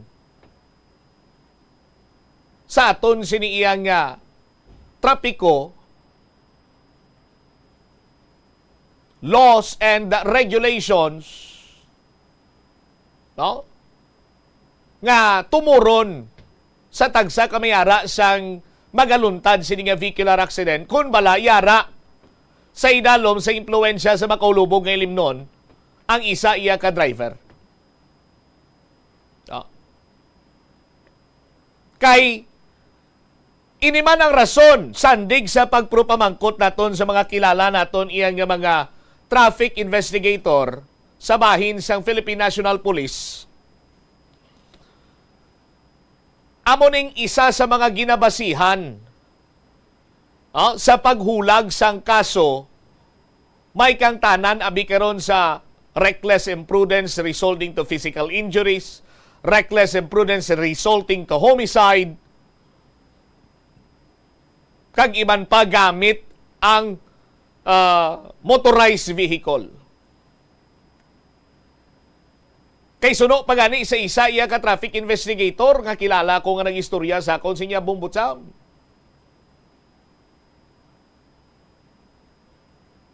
Nga hindi iya makabig nga mabakod sining ebidensya sa korte kung kami nga mga traffic investigator maghambal nga nakainom or yara sa impluensya sa makaulubog nga ilimnon ang driver nga nagtuga sa krimen. Slinya, ma-dismiss lang yapon ang kaso. So mo man na iya banwa ka awot. Kung sa mga karaya pa sa probinsya kang atike, no? Kag iban sini nga awot gani may araman sa kabanwanan diri sa probinsya sa Iloilo. No? Amo ni kaawot kuno sa pag prepare sang complaint batok sa isa iya ka driver nga nakadisgrasya, nakapilas, nakasamad, nakaguba sang propiedad or even nakapatay pananglitan wala ang breath analyzer.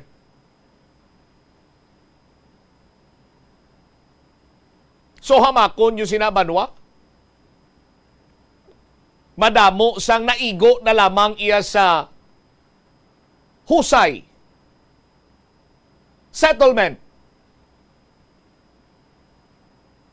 Pero ang matuntuod sini nga hustisya sa bulig sang layi naton ang waay na implementar bangod sa kakulang sang gamit. By this time siguro nagpasalig man diri ang Land Transportation Office nga 24/7 kung may mga vehicular accident kag kinahanglan ang paggamit sang breath analyzer, no? May ara sang gin delegate senior may gintukahan nga mga personnel sang LTO nga magapadulong agod gamiton ang breath analyzer. So kabugat sa mga penalidad, batian nyo ito ginagin na plastar ni Atty. Didoy. So, amo ning isa sa makabig na ton labing importante nga development karon. Agod banwa nga ti mapasiguro naton ngang nagamaneo sang salakyan hindi na magpaadventurar pa nga maggamit sang iya sini nga salakyan, 2-wheeled vehicle man, 3-wheeled, 4-wheeled, samtang yara siya sa impluensya sa makaulubong ilimnon, ukon nakainom. Oh, kay mabugat sini nga mga pinalidad ang nagahulat sa iya. Kag hindi lang kay basta-basta nga pinalidad ni, may multa, may yara pa sang jail time ukon pagkapreso. 38 minutos sa nakaligad sa takna siningalaw na pagbalik nato na banwa. Dugang nga mga balita kag impormasyon kasadyahan sa kabanwa ng 2025. May 8 ka mga special awards nga tag napulo kalibo ang premyo. Balikan tayo ni matapos ang pila ka importante nga mga panumduwa. Viva Senyor Santo Niño! On January 25, Saturday, Bombo Radio, Plazuela de Iloilo, and Star FM will give you the best and the most extravagant band competition for Dinagyang 2025. Pasigabong! A Bombo, Plazuela, and Star FM Showdown of the Bands 2025. Don't miss a chance to witness this one great musical competition and showdown. Participated by 12 carefully selected bands from Visayas. The first prize, 50,000 pesos. The second prize is 30,000 pesos. And the third prize, 20,000 pesos. An additional amount of 10,000 pesos will be given to the band with the best on-stage performance. All non-winning participants will be receiving 5,000 pesos each. So remember the date, January 25, Saturday. The time, 6 p.m. The place, Plaza Mayor of Plazuela de Iloilo. The event, Pasigabong. A Bombo, Plazuela, and Star FM Showdown of the Bands 2025. Viva Senyor Santo Niño!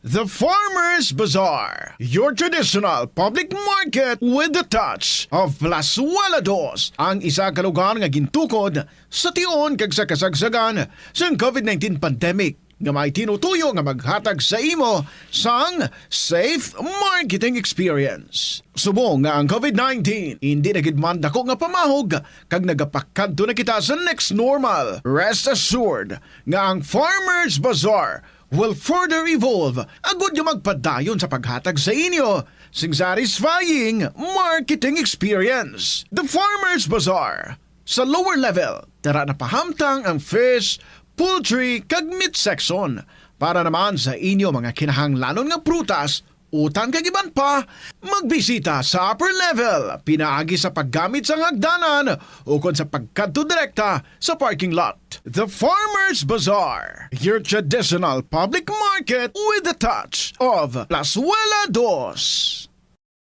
Plazuela de Iloilo, Billboard of Activities for January 19 to 25, 2025.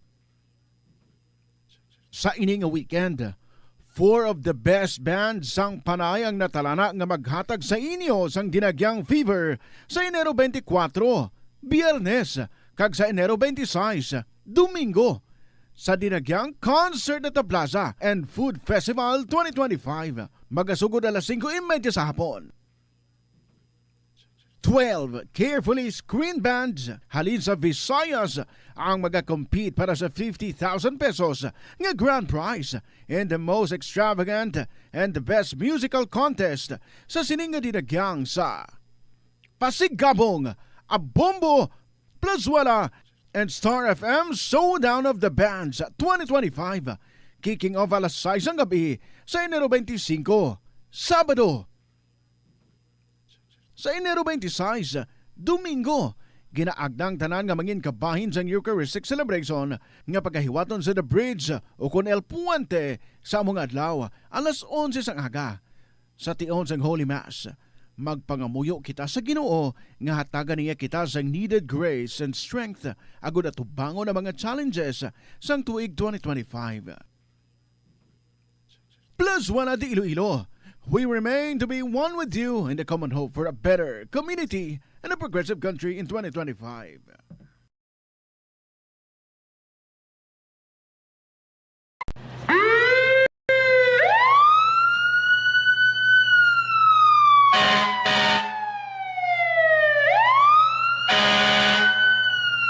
Yari ang mga tips agud nga malikawan ang sunog sa balay.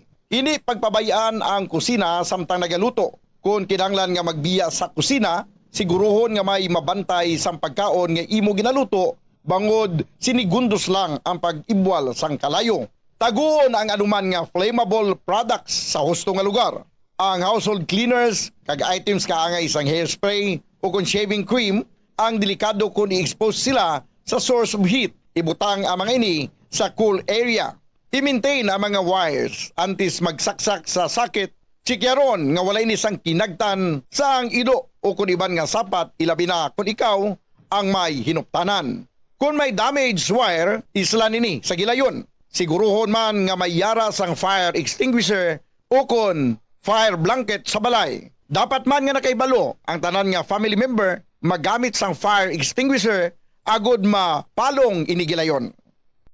Ang tagipusoon ay isa sa mga pinakaimportante nga organ sa lawas ng tao. Gani, nagakadapat lang nga ini ang halungan. Paano ba na mapabilin nga healthy ang aton heart? Agud malikawan ang risgo sang heart disease, dapat ka magkaon sang healthy nga mga pagkaon. Kinahanglan man nga maging aktibo, kaangay sang pag-obra sa mga physical activities kag pag-exercise. Ginarekomendar man ang pagpabilin sang healthy nga kabugaton. Agud malikawan ang mga balatian sa tigipuson, dapat likawan ukon ang taton ang pagpanigarilyo ukon magpalayo sa second-hand smoke. Kung mag-inom sang alcohol, drink moderately. Dapat man nga kontrolon ang cholesterol kag blood pressure kag hindi magpa-stress.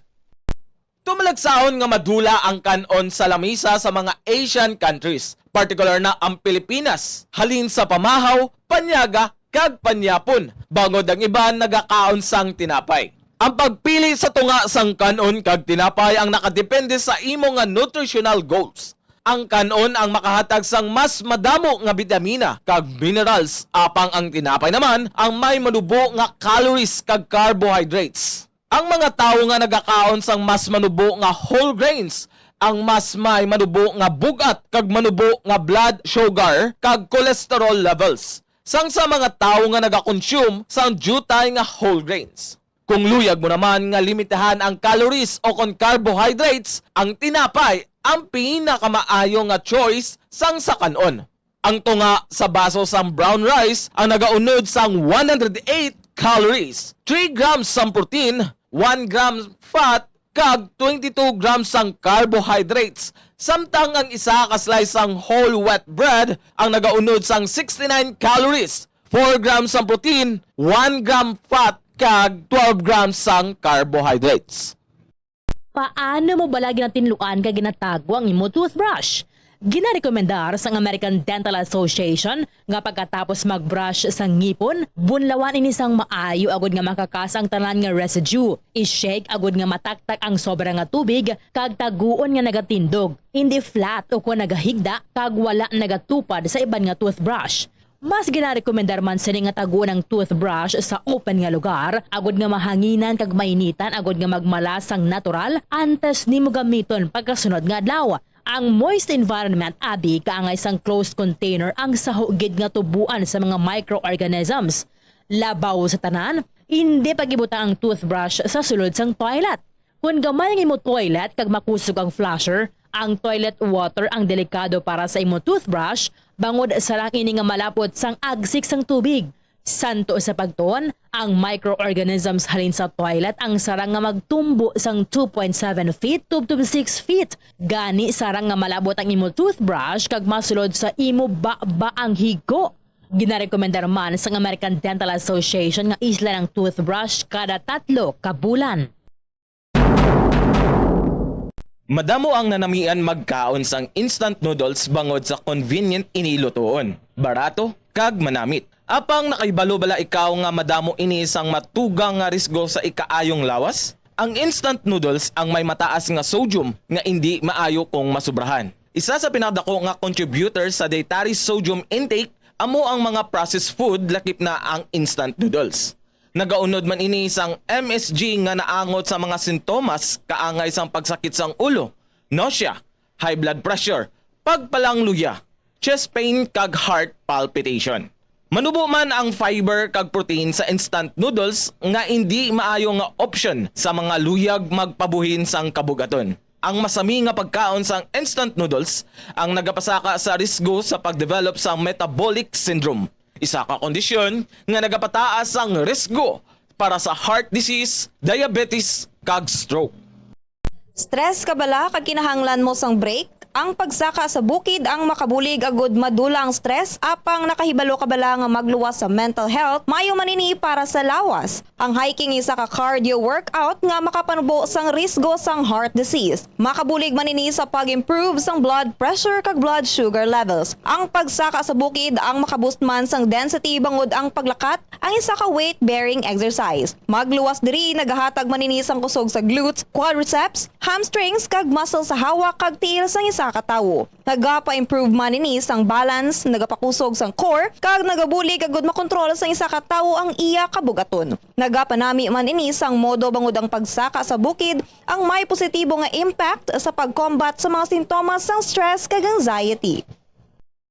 Nagalibogid bala ang imo ulo kung manog tapos na ang bulan o kung basta due date mo na, nagapahanumdumgid ang financial experts nga dapat bayaran mo sa husto nga tion ang imo nga utang bangod maalam ini nga paagi sa paggastos ang imo kwarta kag may maayo pa nga mga benepisyo. Halimbawa, malikawan ang late fees kag maprioridad ang importante nga mga galastuhan. Dumdumaman nga ang on-time payment history ang makatibong man o kung makapamaayo gid sa imo nga credit score kag mapa-improve ang interest rates. Ini nga pahanumdom ang ginadulong sa imo sang the #1 and most trusted radio network in the country, Bombo Radio Philippines. Basta Radio Bombo!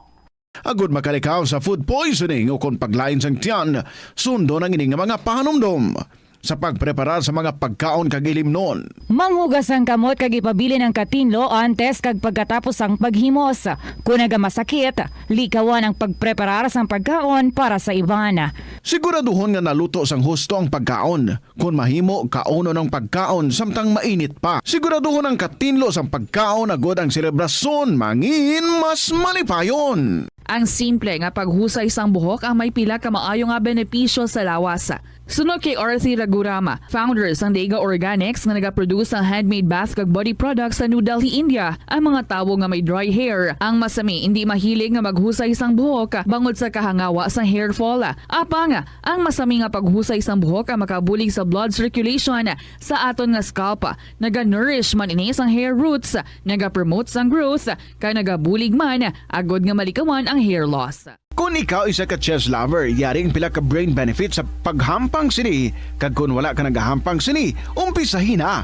Sunod sa pagtuon ng paghampang sang chess makabulig likaw sa Alzheimer's disease. Bangod ang utok nagatrabaho kaangay sang muscle, nagakinahanglan ini sang exercise agud mangin healthy kag malikawan ang injury. Magluwas diri ang paghampang sang chess ang nagapa-improve man sang concentration, memory, creativity. Pumuracho Iloilo, Philippine Standard Time, 51 minutos na nakaligan sa takna sining launa. Balik diri sa pagpangalagad sa pumuanay sa udto sa gyapon ko po ni Bombot Shama Blanco Hover. Check nato ng balita ni Bombo Lindsay Badi kasadyahan sa Kabanwahanan. May 8 ka mga special awards nga tag na 10,000 ang premyo. I-check na to ng balita sa Kapitolyo. Bombo Lindsay sa report. Please go ahead. 8 ka mga special awards dahil ang mahimo mabaton sang mga tribo na nagapartisipar sa kasadyahan sa Kabanwahanan 2025. Ang event hiwaton sa January 25, Sabado inang adlaw, alauna sa hapon. Ginpakigangutan naton si Mr. Alfonso Baldonado, ang Festival Program and Production Director sa kasadyahan sa Kabanwahanan 2025. Nag-iya nga pahayag na ang mga special awards ang ginalakipan sang Best in Performance, Best in Choreography, Best in Music, Best in Costume Design, Best in Production Design, Best in Discipline, Best in Street Dancing, kag People's Choice Awards. Sunod diri kay Baldonado, sa kada special award, Bombot Siyang mayara sa 10,000 pesos nga cash prize nga pagabatunon ang tribo nga makakuha sa anuman nga special award para ginaistoryahan sa bahin sa provincial government kung pwede pagid nila madugangan ang mga premyo nga tibasi pwede palang mahimo nga 20,000 pesos ang mga premyo pero tiini ginaistoryahan pa lang way pa sang approval halinya sa Iloilo Provincial Government. Ang Chief Judge para sa kasadyahan sa Kabanwahanan 2025 amo si Madam Shirley Halili Cruz, ang anay chair sa National Commission for Culture and the Arts, Committee on Dance, kag tidugan diri sa matungdan nagakadapat nga hindi magdubo sa 8 minutes kag hindi man maglapaw sa 10 minutes and 29 seconds ang performance sa kada tribo. Kung mag 10 minutes and 30 seconds sila or maglapaw pag idaraabi Bombot Siyang, may deduction na ina sa punto. So aware naman at sa mga tribo kay each tribe gin inform na sa mga deductions na pwede abi mabuhin sa ilang mga points nga maangkon kay way man sang way manabi sang nag-raise ng questions regarding sa sining mga deductions nga ini nahangpan man sang tagsa ka mga tribo. Yari bala ato na pamatian ang nanging pahayag ni Mr. Alfonso Baldonado. Special awards nga agreehan namon, we will have best in performance, best in choreography, best in music, best in costume design, best in production design, best in discipline, best in street dancing, kag ang gindugang nga suggest ni Direct Eric and Direct Elbert is the best in the People's Choice Awards. So I think doon nalawag ko na ang tapat kung tanan nga lawagon unless kung may mga questions. Sa mga special awards from the last ko na batian daw mga 10 daw gusto i-20 pero sa 10 lang tanay para hindi ko manabunan ha. Kay base i-20 kano. Base i-20. But as of now 10 lang anay. Ang mga judges namon may mga committee da ang ma-discuss karon ato ang kapun sa punta. Committee on Judges. Committee on Judges. The same man sa dinagyang, minimum of 8 minutes and then a maximum of 10 minutes and 29 seconds. For kung mag 10:30 ang iyang performance po silingon may mga deductions na which have been previously discussed with all the competing tribes. Go ahead. Nabatian Bombot Siyang si Mr. Baldonado sa bahin sa Iloilo Provincial government. So ini 10,000 ka lang sinugan sa iya, pero ginaistoryahan ko na Bombo Cham nga ang each na special award na mabato nila malabot sa 20,000 pesos. Pero upon checking sa bayan sa Iloilo Provincial Government, way pa sa approval kung mahimo siya nga 20,000 pesos. Hopefully gani titidamo man sa mga tribes siya sa bahin sa kasadyan sa kabanwahanan nga nagalaom nga madugangan pagid ang ining cash prize nila mabaton sa mga special awards Bombo Cham. Amat-amat lang kay panios mo na sa una sa Dinagyang Festival balati although nga ti mambal naton lain man yang dinagyang, lain man ang kasadyahan, but sa presyohan ay sa premyohan ay rather, no? Ginamat-amat lang ang pagpasaka kag siguro with ano ni consideration sa preparations man sang mga tribo sa kasadyahan sa kabarangayan ti gimpreparahan ging gastuhan ni nagakadapat lamang sinibanwa nga do medyo dako-dako man ang premyo bala Bombo Lindsay para nga ti mambal naton may hustisya man. Ama gani, Bombo Cham. Pero hopefully, madugang-dugangan kay actually sa mga major award, like for example, sa champion, sa first, sa second, dalagko man, ginaangay lang ang prize, no, cash prize, mga bato nila sa dinagyang tribe, Bombo Cham, tribe competition, ginaangay lang, pwede gani ko nung ating mapataasan, kung tani, gani kiti siyempre, dapat level lang or pareho lang sa bayan sa dinagyang ng mga cash prizes. Pero ang ila lang niya kinalain kasi ang mga non-winning na mga tribes, Bino, Bombo Cham, kasi naini ka mga tribes na ma-participate, bisan nga hindi sila magdaog, makabaton sila sa gihapon sa 200,000 pesos. Alright. Thank you so much, Bombo Lindsay. Ini si Bombo Lindsay, Ermitan ni Bade, para sa the number 1 and most trusted radio network in the country, ang Bombo Radio Philippines, Basta Radio. Bombo! Salamat kita Bombo Lindsay, Badi. Kasadyahan sa Kabanwahanan, Sabado ini January 25. Mumpisa launa, hasta lasay sa Kasisinmon, no? Pagkatapos ini, dito kita yan yun na diritso sa may Plazuela, di Iloilo. Kay ato naman sinipagasaksihan ang 12 ka mga banda, nga maid-id nga ginpili para nga magpakita ang gilas, magpakita sang pasigabong performance. Sa pasigabong, Bombo, Plazuela, and Star FM, Showdown of the Bands 2025. Lasais sa Plazuela di Iloilo, sa Plaza Mayor. Sa aton sinima kabumbo.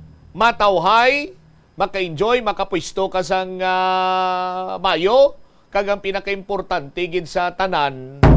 Ang hindi mo ya makita dres downtown area, may malimpyo dito iya nga comfort room. Sa aton sini nga mga kabumbo, may malimpyo dito iya nga comfort room. Ngayon, kaso por kaso, maalangan ka or sa kadamuon na bisang ginkaon mo to kay may food festival man to Tita Reds kag manamit ang mga pagkaon dito. May inom-inom man Di kundo medyo napuno kitang imo sining Chandira. Why gidya sang kontratsimpo kag kung saan pablati makapwisto ka sa mga tinaga pa sa una, makapungko ka sa trono sang Mayo. No? Kag samtang ara ka sa sulod sang CR do hindi mo to yung pagpunggan imo ginhawa. Baka ginawa ka to ya sang Mayo kay man may malimpyo iya nga comfort room ang Plazuela de Iloilo. Sa aton sinikaron nga mga kabombo. So 6 p.m. 12 ka banda ang mag-perform. Ang ila sini iyang target makuha ang 50,000 pesos. Amo iya ang mabaton sang champion. Ang first runner-up may 30,000 pesos. Ang second runner-up 20,000 pesos. Mga non-winning participants may 5,000 pesos sila kada isa. Kag sinuayhan ang mga daog dugang or madagan ang P-factor or ining ginatawag naton nga Plazuela pasigabong factor. Ang may pinakamayo sini iyang stage performance. May premyo ina. Special award man ini, no? Sa aton sinima kabumbo nga na 10,000 ka pesos. So Sabado, markahin na inyo sini nga kalendaryo kita na kita didto kita pos kasadyahan didto kita tanan diretso Ang sa Plazuela de Iloilo sa Plaza Mayor sa Pasigabong, a Bombo, Plazuela, and Star FM Showdown of the Bands 2025. Standby na kamo sa kapon lamang program ko po naman sa kay Tita Regine. Ini si Momot Shama Blanco, vergabilin sa imo sa manenay nga hapon. May God bless us all. Para sa the number one and most trusted radio network kinakantri ang Bombo Radio Philippines, Basta Radio! Bombo! The Farmers Bazaar, your traditional public market with the touch of Plazuela Dos, ang isa ka lugar nga gintukod sa tion kag sa kasagsagan sa COVID-19 pandemic nga may tinutuyo nga maghatag sa imo sang safe marketing experience. Subong nga ang COVID-19 hindi na gid man dako nga pamahog kag nagapakadto na kita sa next normal. Rest assured nga ang Farmers Bazaar will further evolve agud nga magpadayon sa paghatag sa inyo sing satisfying marketing experience. The Farmers Bazaar. Sa lower level, tara na pahamtang ang fish, poultry, kag meat section para naman sa inyo mga kinahanglanon nga prutas, utang kag iban pa, magbisita sa upper level, pinaagi sa paggamit sa hagdanan o kon sa pagkadto direkta sa parking lot. The Farmers Bazaar, your traditional public market with the touch of Plazuela Dos. Plazuela de Iloilo, Billboard of Activities for January 19 to 25, 2025. Sa ining nga weekend, 4 of the best bands sang Panay ang natalana nga maghatag sa inyo sang Dinagyang Fever sa Enero 24, Biyernes, kag sa Enero 26, Domingo, sa Dinagyang Concert at the Plaza and Food Festival 2025, magasugod alas 5:30 sa hapon. 12 carefully screened bands halin sa Visayas ang magakompete para sa 50,000 pesos nga grand prize in the most extravagant and the best musical contest sa sininga dinagyang sa Pasigabong, Bombo, Plazuela, and Star FM Showdown of the Bands 2025, kicking off alas 6 ang gabi sa Enero 25, Sabado. Sa Enero 26, Domingo, ginaagdang tanan nga mangin kabahin sa Eucharistic celebration nga pagkahiwaton sa The Bridge o kon El Puente sa among adlaw alas 11 sang aga. Sa tion sang Holy Mass, magpangamuyo kita sa Ginoo nga hatagan niya kita sang needed grace and strength agud atubangon ang mga challenges sang tuig 2025. Plazuela de Iloilo, we remain to be one with you in the common hope for a better community and a progressive country in 2025. Sa eskwelahan, ang pag-practice ang good manners and right conduct ang makabulig sa paghimo sang positive, respectful environment para sa pagtuon. Nagapakita ini sang pagtahod hindi lang sa mga manunudlo kundi mangin sa imo mga classmate kag sa school community. Mag-abot sa eskwelahan on time. Ang pag-abot sang late sa klase kag sa aktibidad ang nagapakita sang kakulang sang respeto sa oras sang iban. Magpamati sa imo maestra o kun maestro samtang nagadiscuss ang lesson kag sundon sang maayo kun may yara sang instructions.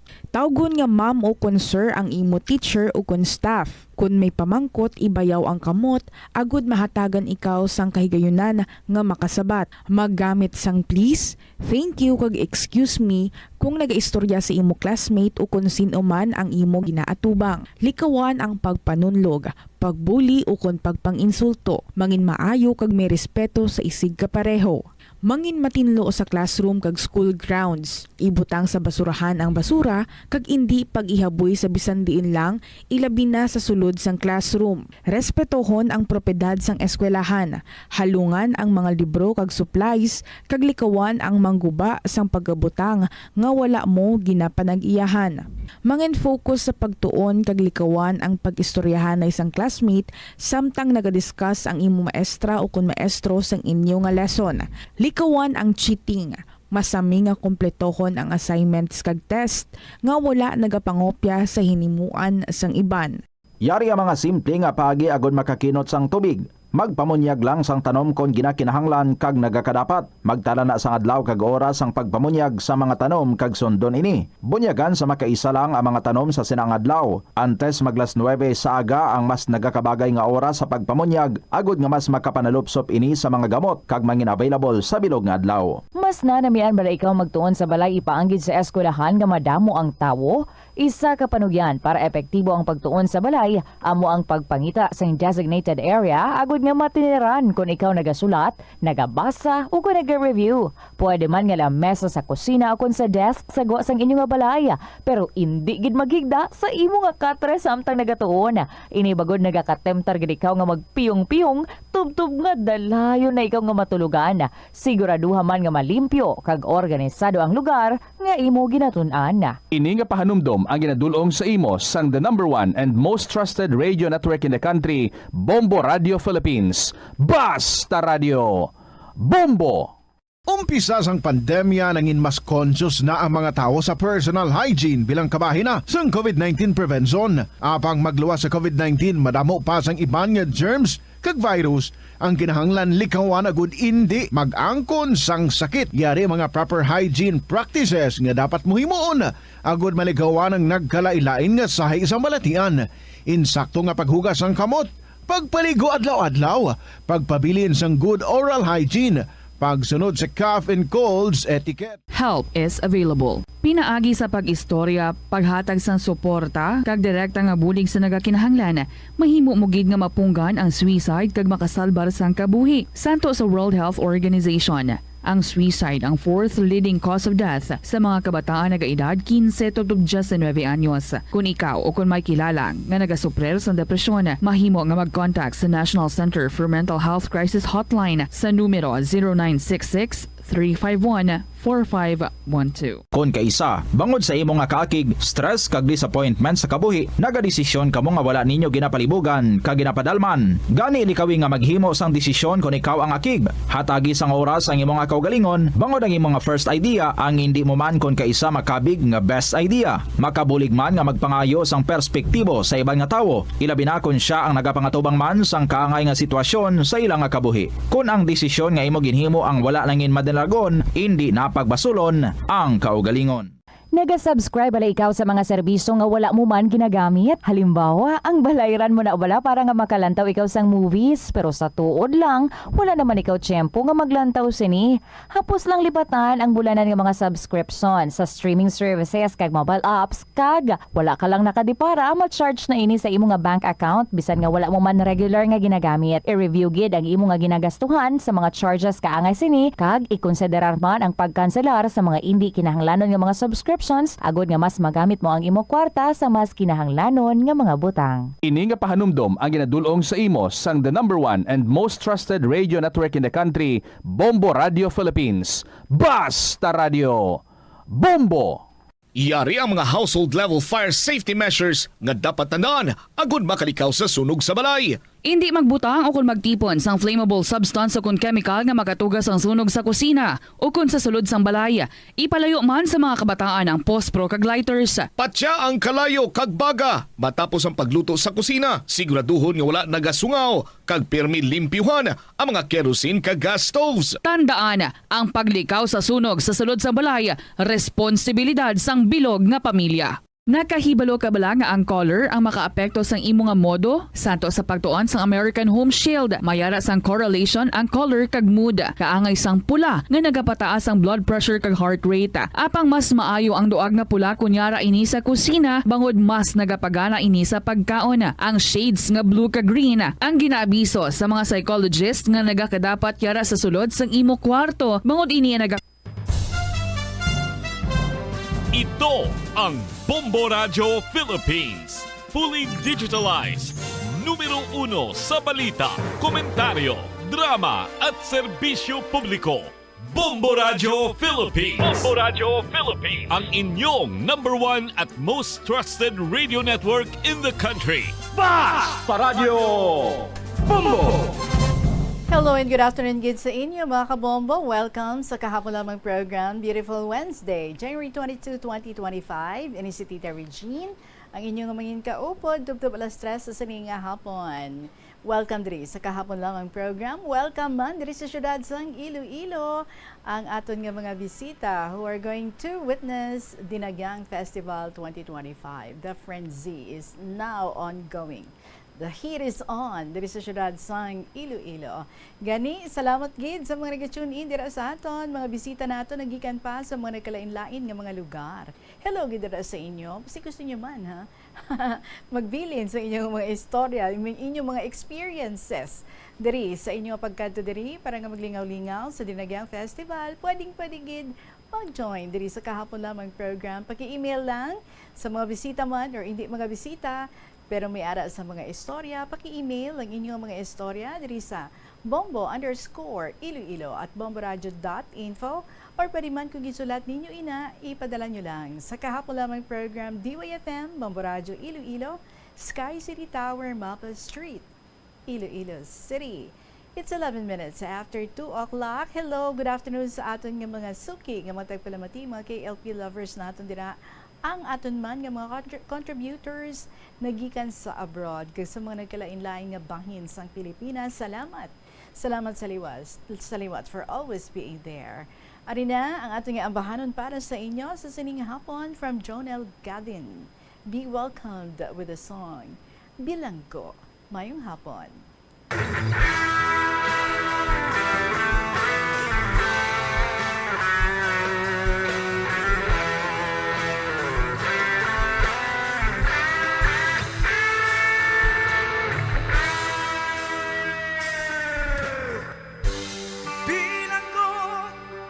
Sa dagat na apoy, di makahinga sa init na dumadaloy. Ialay mo ang bagong pag-asa sa tulad kong nasadlak sa pagkakasala. Iahon mo ako sa nagliliyap na apoy at nang maiwaglit ang bakas ng kahapon. Iahon mo ako sa nagliliyap na apoy na aking matikman ang tamis ng sandali.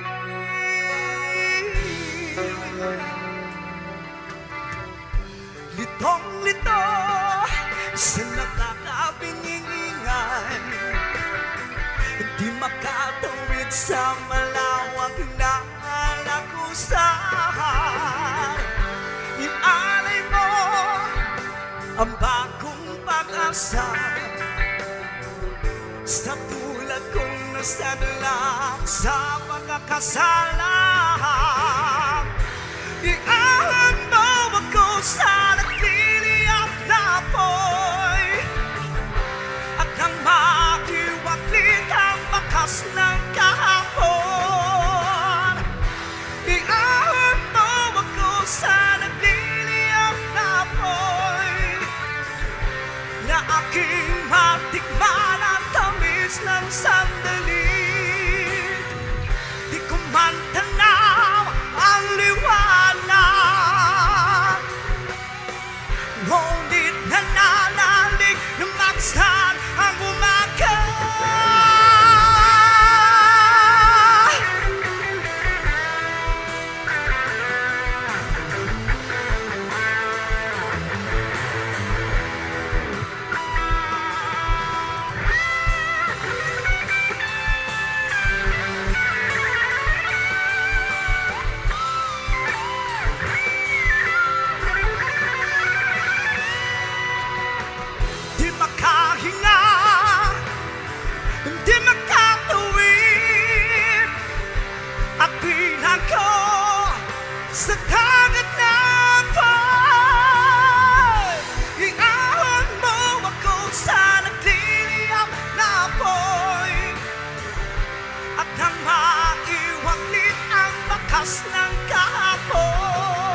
Ahon mo ako. Bilanggo ang tigulos ng sina nga ambahanan from Jonel Gavin. So welcome again mga kabombo. This is Tita Regine para sa kahapon lamang program. It is now 16 minutes after 2 o'clock. Just do, whatever it is that you are doing right now, kaya pwede gid multitasking. Especially if you're using your gadget or nagapamati lang gid sa inyong mga radio sets, pwede gid, no? Sige, mag-umpisa na kita basa sa atong yung makasaysayan. Una gid is from Nanay Flor sa Santa Barbara. O pinalangga kong Inday Regine.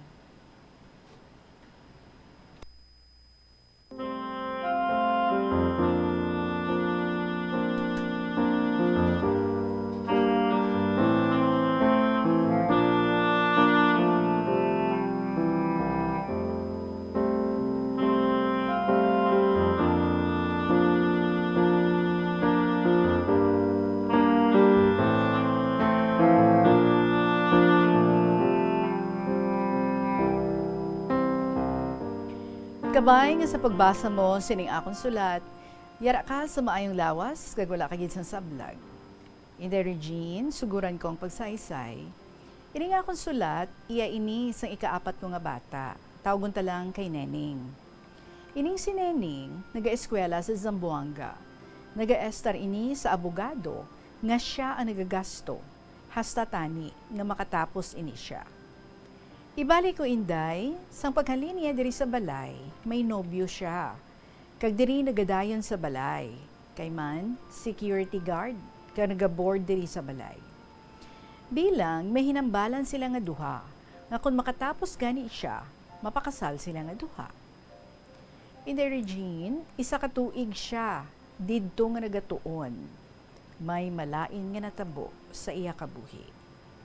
Ang iya nobyo diri ginhaylo sang isa ka maestra. Kag iya nga ginhagad nga didto magpuyo sa iya balay. Kay man naluyag siya sa nobyo ni Neneng. Nagligad ang inadlaw, likom sa amon. Naghalin siya sa balay sining maestra nga laon. Naghipos na lang kami sang akon nga bana. Wala gid siya maglisensya nga mahalin siya. Okay lang man sa amon. Pagkaligad sa isa ka bulan, nagpauli ang bata ko halin sa Zamboanga, kay nakabaton siya sa sulat, halin man sa iya amiga, ngang iya amigo, ginhaylo sang maestra, nga wala gid sang nobyo, kag nagapang-agaw sang nobyo sang iban. Pagabot sang bata ko nga ini, kikatuan niya ang nadyutihan sa lalaki nga ini, kag didtugid ang maestra.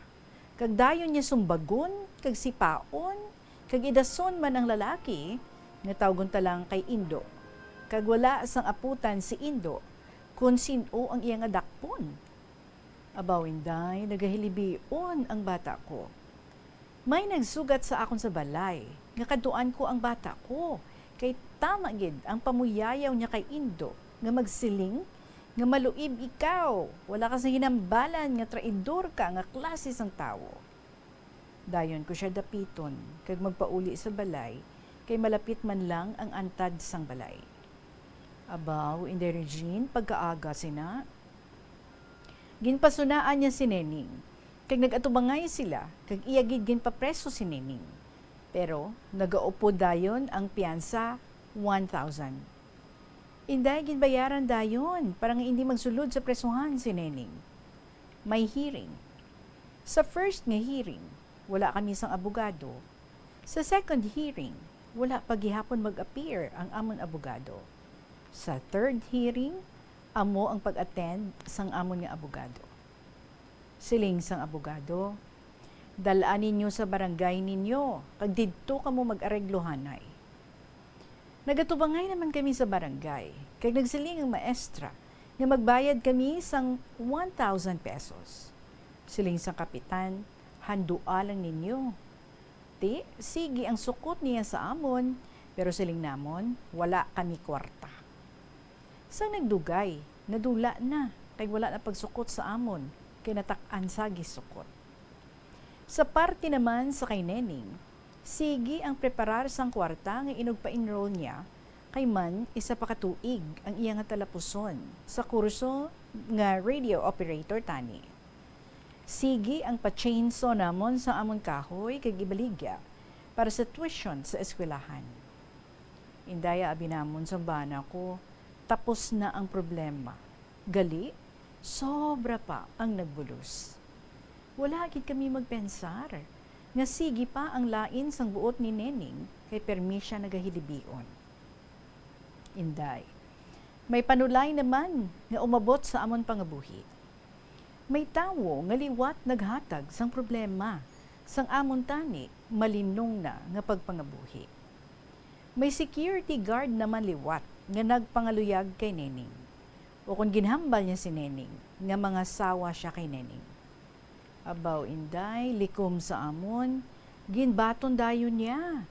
Siguro inday, nagbalos gid siya, kay nabigo gid siya sa paghigugma. Anay sang ulihi, sang may isa na kabulan ng ila pagkilalahay, natukiban gid sang iya tatay, nga daw lain na ang ilang tamdanay. Siling ni tatay niya, ano, mamana ka na Neneng? Di ang sabat niya, hindi tay may eskwela pa ko. Ti man, nga nga maaayo ka sa tao nga ini. Ti daladri ang kwarta, hindi ako konforme sa nakita ko, hambal sang tatay niya. Dayon niya gintawag ang lalaki nga ini, tawagon talang kay B. Siling niya, ano, pangasawon mo gid ang bata ko? Oo, sabat ni B. Tani, nagasabat pa si Neneng nga maeskwela pa siya, pero naakigid si tatay niya. Gani hambal niya, basi may asawa ka, hambal niya sa lalaki, basi tuntuhon mo kami. Sabat sa lalaki, wala ako sang asawa, soltero ako. Hambal sa tatay niya, ipakasal mong bata ko ha? Inday, sa madali, nagpakasal sila dayon. Sa mayor lang sila, kay mapakasal ko no sila sa pari, kung may galastuhon na siya. Tapos inday, nagpuyo sila, 5 kabulan. May nag-abot ng isa ka babae diri sa balay, nga ginapangita niya si B nga ini. Kay man, nagapamangkot sa mga kabalayan. Ti kundi natunlo nila, nga diri sa balay, kag may asawa na siya. Pag-abot niya sa balay, ginbaton manamon sang maayo, siling ko, nga inday, sino ka, nga maano ikaw, how? Tihambal niya, asawa ako ni B. Dugay na nga wala siya kapauli. Ara man inday, si B nga ini, siling niya, soltero siya. Ti nagpakasal sila eh. So amo nang hambal ko.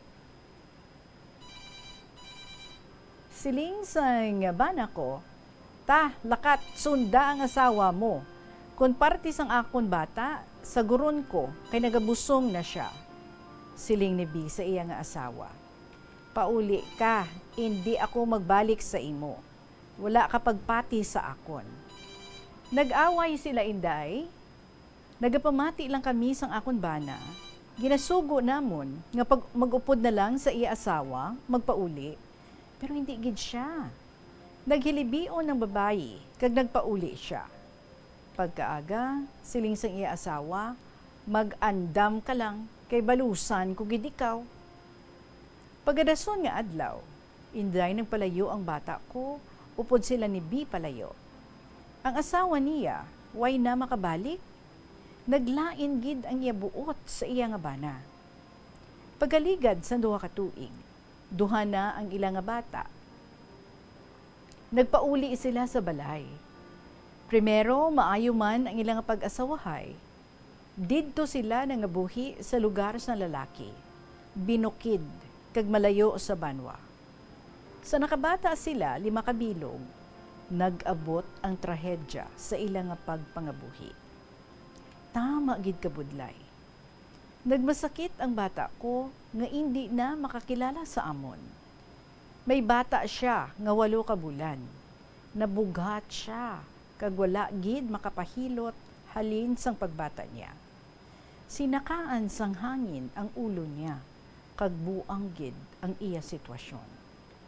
Ginpadoktor namon siya sa putotan sa mga malain ang ulo pero nagagwa siya sa hospital kag nagapangakig siya. Gindala namon siya pauli sa balay. 2 ka lalaki ang nagaagubay sa iya do hindi sila makasarang. Te, ako nagakungkong sang iya bata nga 8 ka bulan.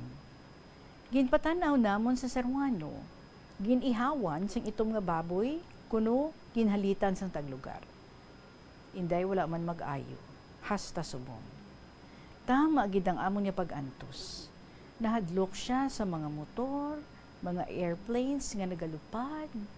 Dayon niya panabon sang banig kung makabati siya sa mga gahon. Inday, bisan sa amo ini nga sitwasyon sang akon bata, sige man ang pagpabusong sa iya sang iya bana.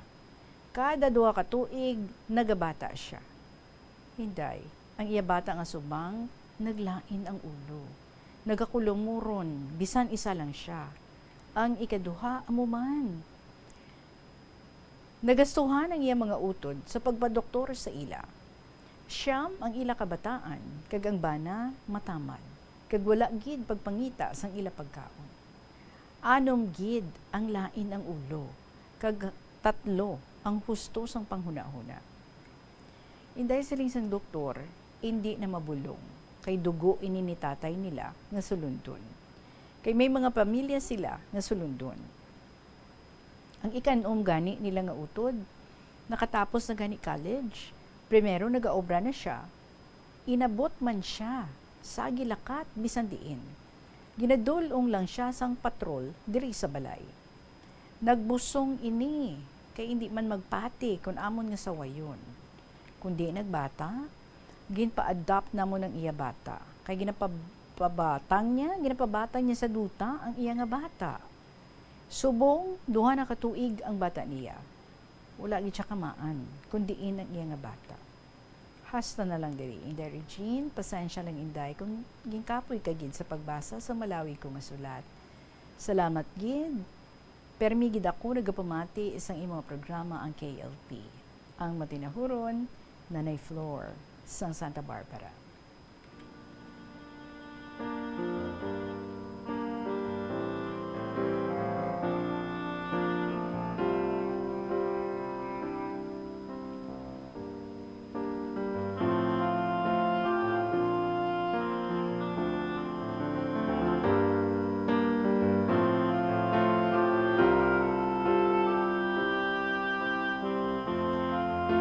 Nanay Flor, madami nga salamat sa sining istorya nga imo gin-share sa amon this afternoon na hindi gid magdulas ang paglaom ha nga mag-aayo pa ang sitwasyon sang pagpangabuhi sang imo bata kag sang imo mga apo. Kabay hindi man kamo nga iya pamilya madulaan sang pasensya sa paghatag bulig sa ila bisan sa ano nga paagi. I know ginahimo ninyo ang tanan para nga mabuligan sila sa ila nga kahimtangan. Ang inyo kagang anong gid niya ka kabataan, no? Ang inyo anak kagang anong niya ka kabataan nga daw nagsunod man sa iya nga kahimtangan. Ang tanan hambal mo halos ginhimo nyo naman pa doktor, pa serwano, kag kung ano-ano pa.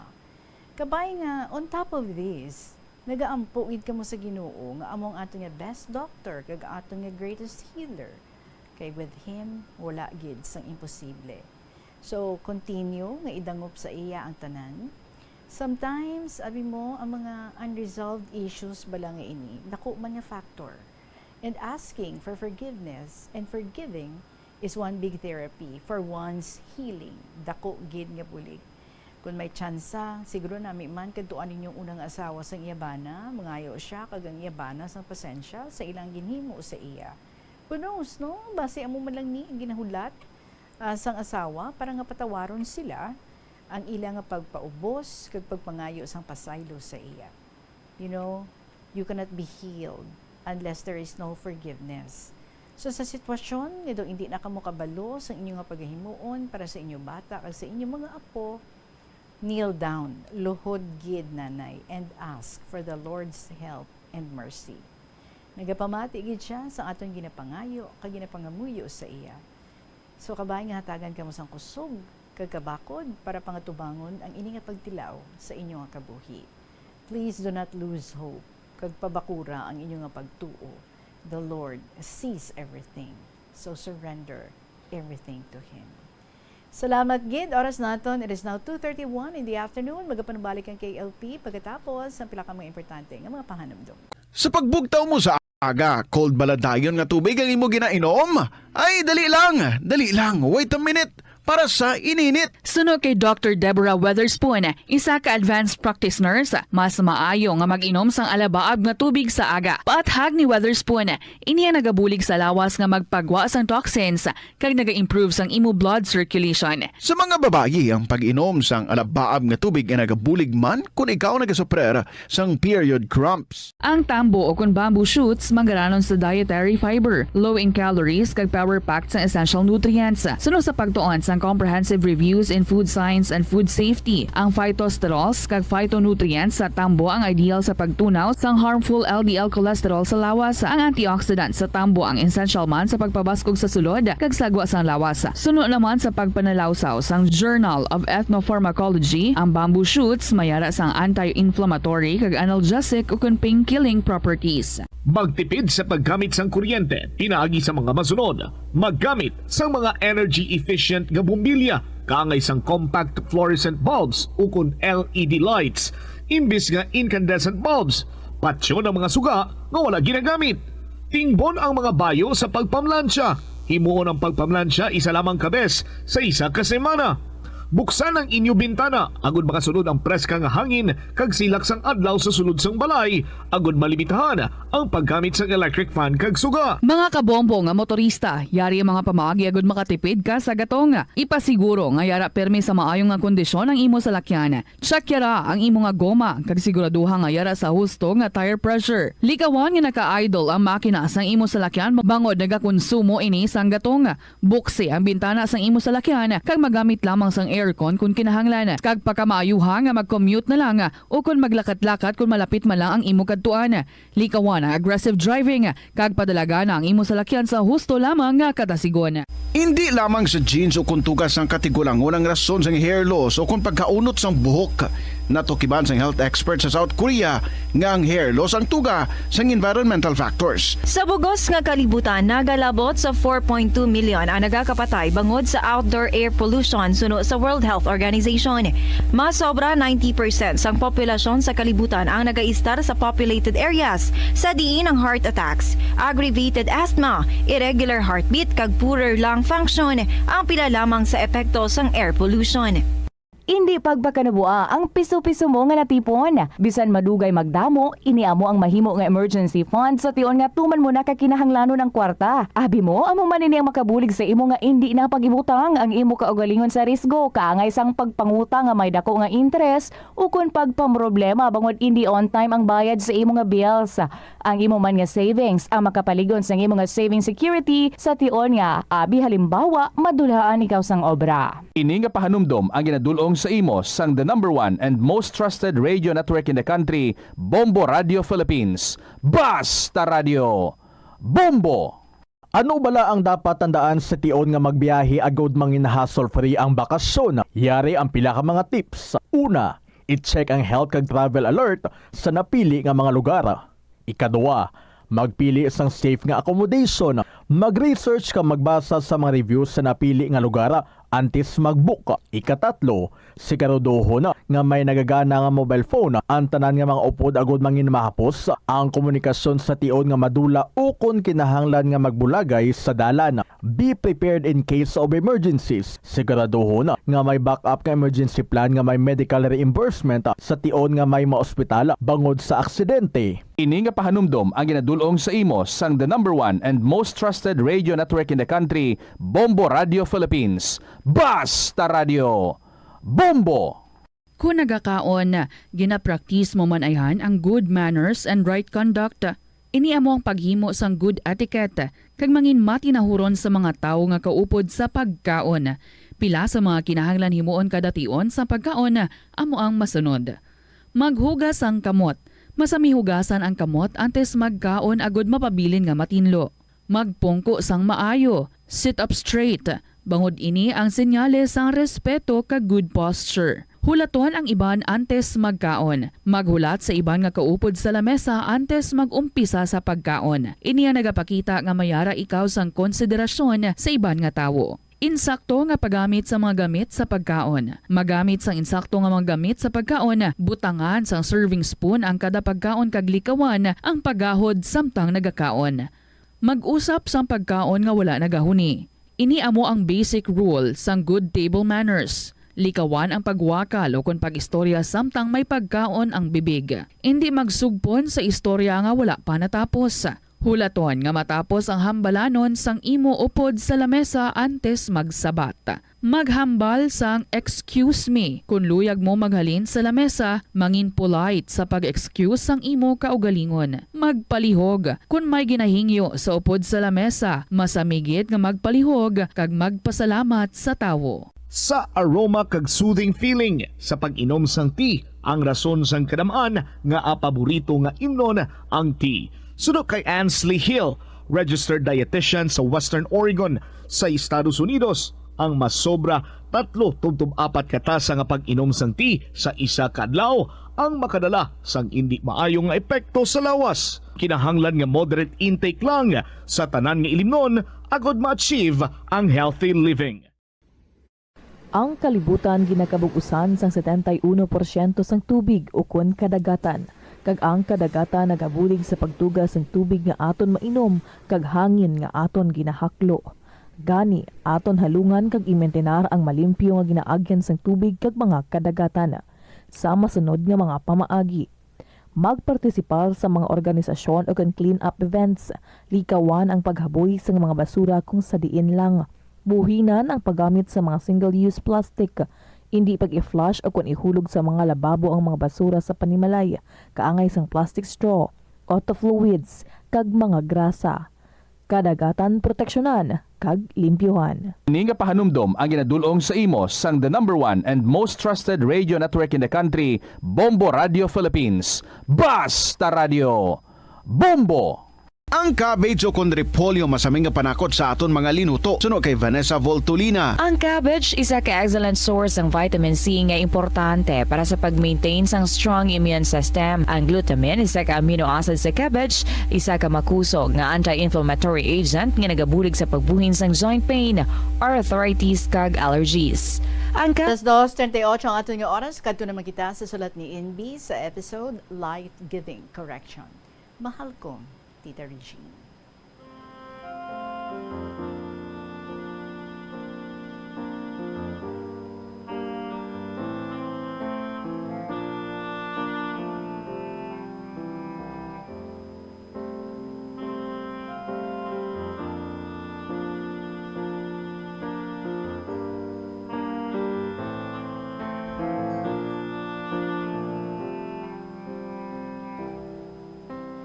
Do you greet someone good evening when you meet him at 7 o'clock in the evening? Do you say good night when you have to leave each other? Okay, I hope you won't interchange good evening in greetings and good night in leave takings. By the way, do you also accept corrections if you've made an error? I think so. For stupid is the man who does not need correction. Waay gid perfecto sa kalibutan, except our Creator, ang aton Diyos nga makagagahom. A pleasant afternoon, my fellow KLP lovers and listeners, sa imo Tita Regine, kagatanan nga katapo sa Bombo Radio Philippines. Sang una, sa amon eskwelahan, may isa ka estudyante nga hindi gid makadawat sang correction. Tungod nagapatagid na sa ana kaugalingon nga husto gid siya. Maskin anhon painchindi ka na, way gid. Hindi na gid madawat ang correction. Ginahatagan na siya, duro nga halimbawa, paagi sang hindi maayo nga ginbuhat sang tawo nga nakahalit sa iba. Paagi sa nahimo nga resulta sang iya pagkamasupilon, paagi sang pagkastigo sa tawo nga hindi madara sa mayad nga sugilanon. But still, he insisted on his own. Nagproblema ang teacher kung ano klase bata daya. Hasta gindaratana sa iya maestra sa guidance counselor kay basi may diferensya daya sa iya pang-isip. Ay sus. Maaway lang kamo pautwasay, padag-anay sang inyo mga rason, Pero hindi mo gid malubag ang iya ginatindugan nga prinsipyo kag rason. Matig-a pa sa bato ang pagkanegatibo. Ginulu-uluhan siya kag ginlaygayan nga kon mamati ikaw, magpati ikaw sang correction, makakuha ikaw sang duro nga leksyon. Mapalapad mo ang imo paghangop man sa ibang tao, hindi lang sa imo kaugalingon. Kanami gid baya, if you can give and receive correction with humility. Open ikaw, humble ikaw, hindi ikaw pretentious, hindi ikaw hambog. You will be learning more from others in your adjustment, in your growth and development. Able to win friendship with your fellow men. You may be kind, helpful, faithful, loving, and understanding. Karon, para sa kasayuran sang tanan, constructive criticism is a life-giving correction. A correction to make you an amiable, strong, and a better person. How important is humility in giving and receiving that is needed in our good relationship with other people. Proverbs 15 verses 31 to 33 says, "Whoever heeds life-giving correction will be at home among the wise." Kag matuod gid sa aton pagpangabuhi diri sini nga kalibutan. For no man is an island but a part of the main.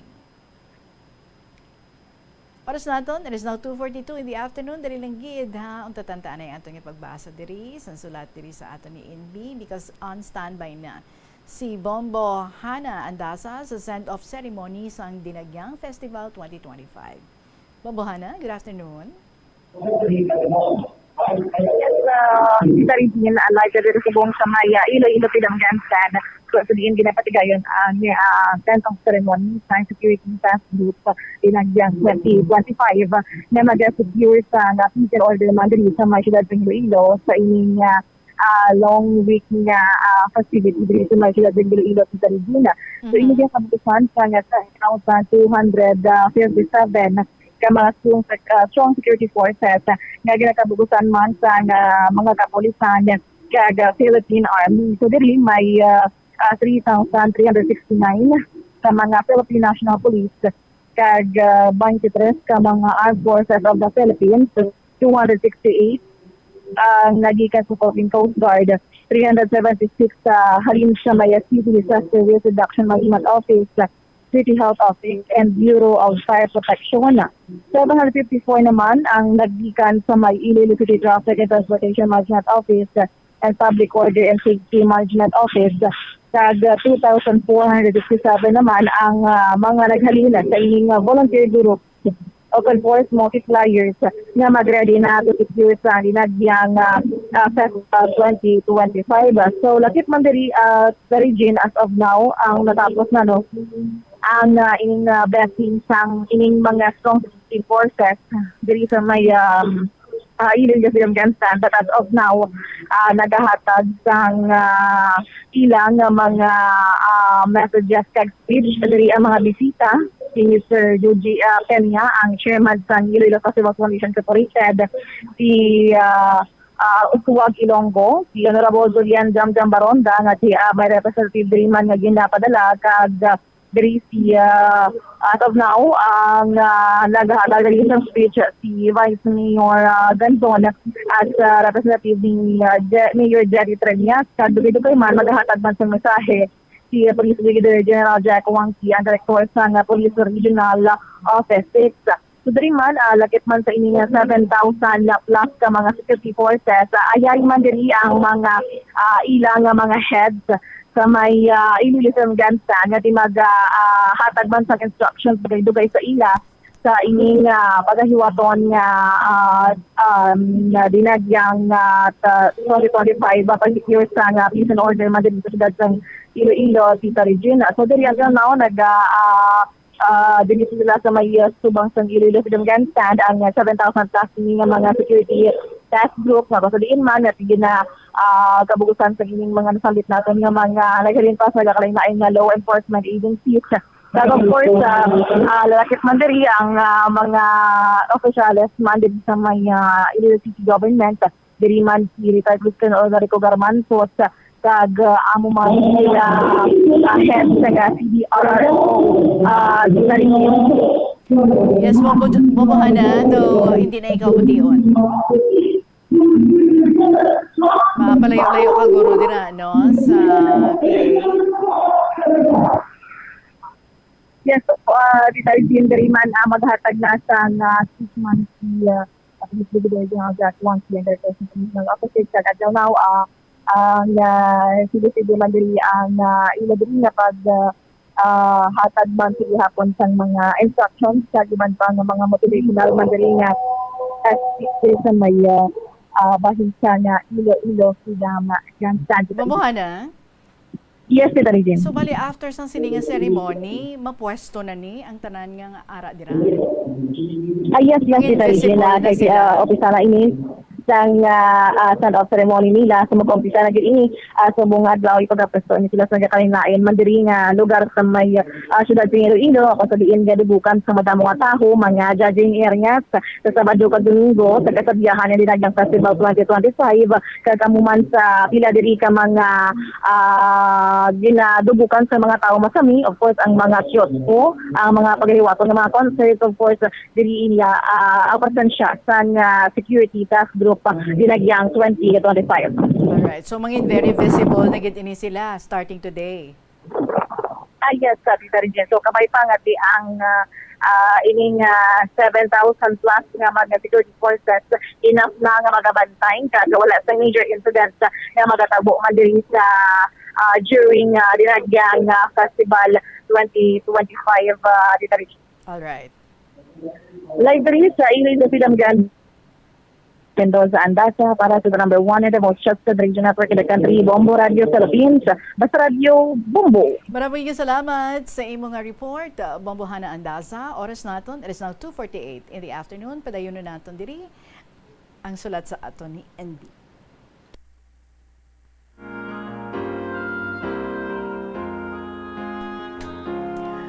So, Tita Regine, your friends will be faithful to you. Your family will support you. Your new acquaintances will better understand you. And many others will comfort you, etc. etc. Ti, hindi pa ikaw kadia, nga malipayon ikaw makig-upod sa ila, makig-istorya, makig-sayaw, makig-trabaho, makig-kanta. You need to do the sharing of many good things we need every day, as long as we are living. Gani, ginpatawag ang iya mga ginikanan, kag ginistoryahan di nga bagay. Very cooperative sila, kag nagpromesa nga buligan nila pag-follow up ang ila anak sa ila nga balay. We really look forward for the betterment of this particular student. Bata pa siya, nga mahapos pa nga tadlungon. Isa ka suggestion, ano abi kung aton siya i-expose sa manami nga mga organizations like a Catholic youth organization, ipa-join sa mga school activities like student leader organization, sports team and competition. I think that will help nga ma-normalize ang iya nga pang-isip. Matrain na siya pagpamati sa mga upod niya, pag-consider and appreciate sa rason kag diretso sang iba. Palanggaon siya, hindi pag-i-ignore, isnab o kon akigan. Sa ako niya pag-obserba, daw nagakinahanglan dya nga bata sang love, care, attention, kag importansya. Kaya ang iyang mga ginikanan, tama kasako sa ila negosyo. Waay it panahon sa ila bugto nga anak, kay ginsaring dulang sa katabang. Kulang dya nga bata sang parental guidance kag pagmahal sa mga ginikanan. Base pa lang, ma-develop naton siya sa darayon nga paglaygay kag pahanumdum ka na. Kaluoy ka dya nga bata, kagwapo pa abi, kag maaram, kanugon kung magtalang daya. Makagatgid ka mga ginikanan ang andasiko kung andalang daya pabayan. Way siguro sanda makahuna-huna nga ang pagbasol sa urihiron. Kag kadasig magpanaw ang panahon. Unta, anda man di atalupang doon kagatagan tiyempo sa hindi pa urihi ang tanan. Second year high school ron, May buot ron kung ang bala ni husto kag tudloan. Hindi bala? Education starts at home, and the first teachers of the child are his parents. Ako nag-remind gid permi sa akong fellow teachers kung kami mag-meeting nga hindi pagyaw-yawon ang mga estudyante. Nga ano kamo, waay matudluan sa balay ni nanay ninyo, ni tatay ninyo. Tanawa bala ninyo ang behavior ninyo. Daw mga kabayo. Daragaron kamo kag soltero. Gina-adresa na kamo, ladies and gentlemen. So dapat, refined na ang behavior ninyo. Before it will be too late, while there is still time, let us help shape the minds, hearts, and behavior of our youth, because they are the hope of our fatherland. We are already on the descending situation, while they're on ascending stage. They need us for proper counseling and guidance.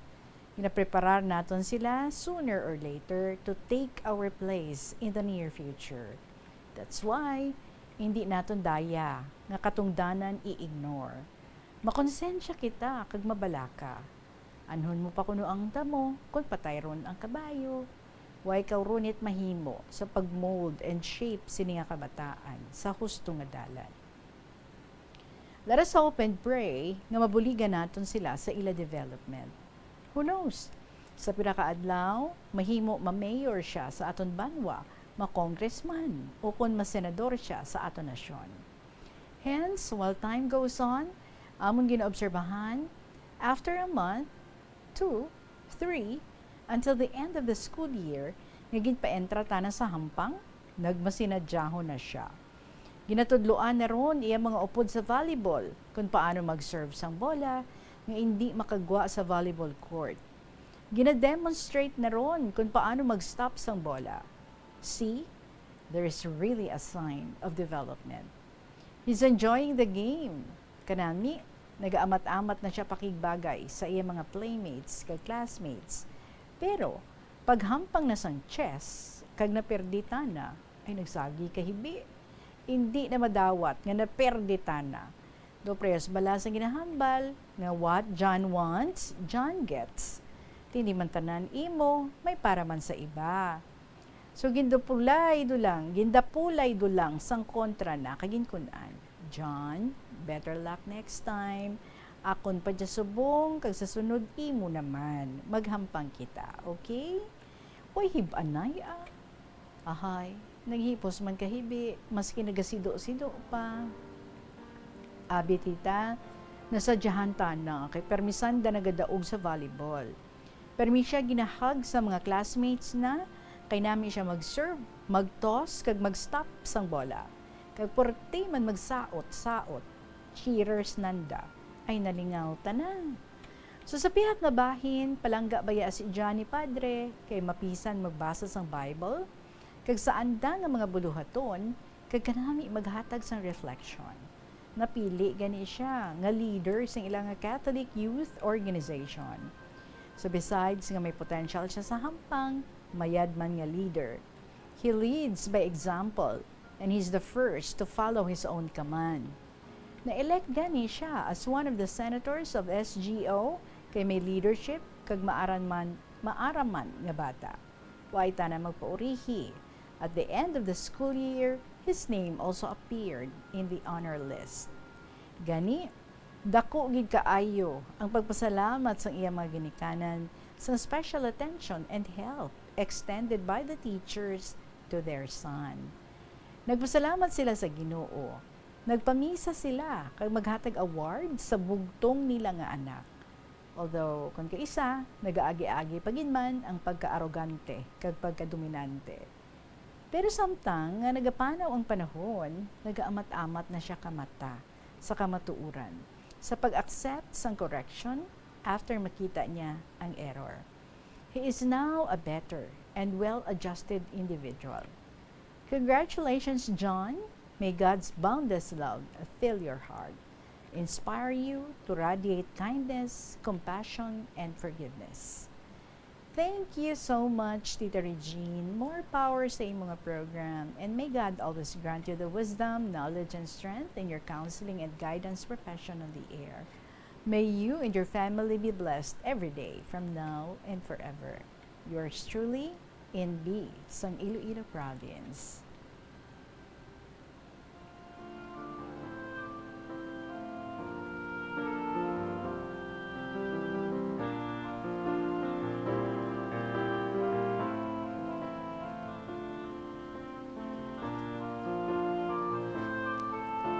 Gusto gid man ina no ang tawo nga gina-correct kung very much open lang gid siya gid ang mga benefits sini.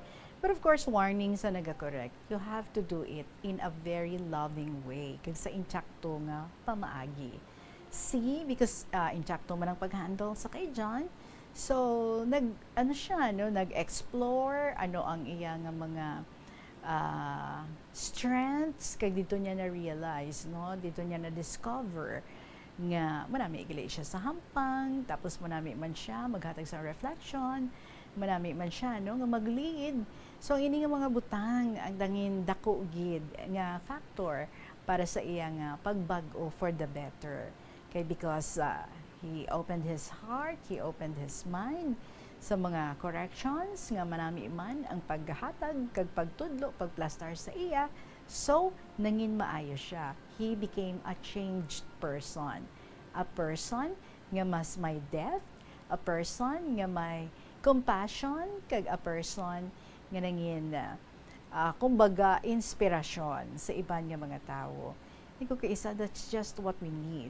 Ang mangin very much open sa kung ano, no, ang pwede pang aton nga mahimo so that we can improve ourselves. Ang importante dira nga we don't compare ourselves with others. We simply compare ourselves from yesterday to today, di ba? Nga dapat mangin better person ikaw today than yesterday. Thank you so much gid sa imo in B. Sa gin-share mo naman diri sa amon manami nga istorya about corrections. Oras natin is 2 minutes after 2 o'clock. Sa inyo man mga istorya dira, you can email your stories ng luyag i-share diri sa KLP sa bombo_Iloilo@bomboradio.info or write it sa gihapon and then ipadala lang sa kahapon lamang program DYFM, Bombo Radio Iloilo, Sky City Tower, Maple Street, Iloilo City. Up next, mga paborito naman ng mga drama sa inyo every afternoon. After sa KLP, Tuyang Ermitanya, pagasundan sa Provincial Jail, and after that, ang Dear Diary. So enjoy ang pagpamati ninyo. Ako naman, magapanumbalik buwas. Madaming salamat sa inyo tanan. Sa gihapon, ininyo alagad, si Tita Regine para sa kahapon lamang program. Good afternoon and God bless.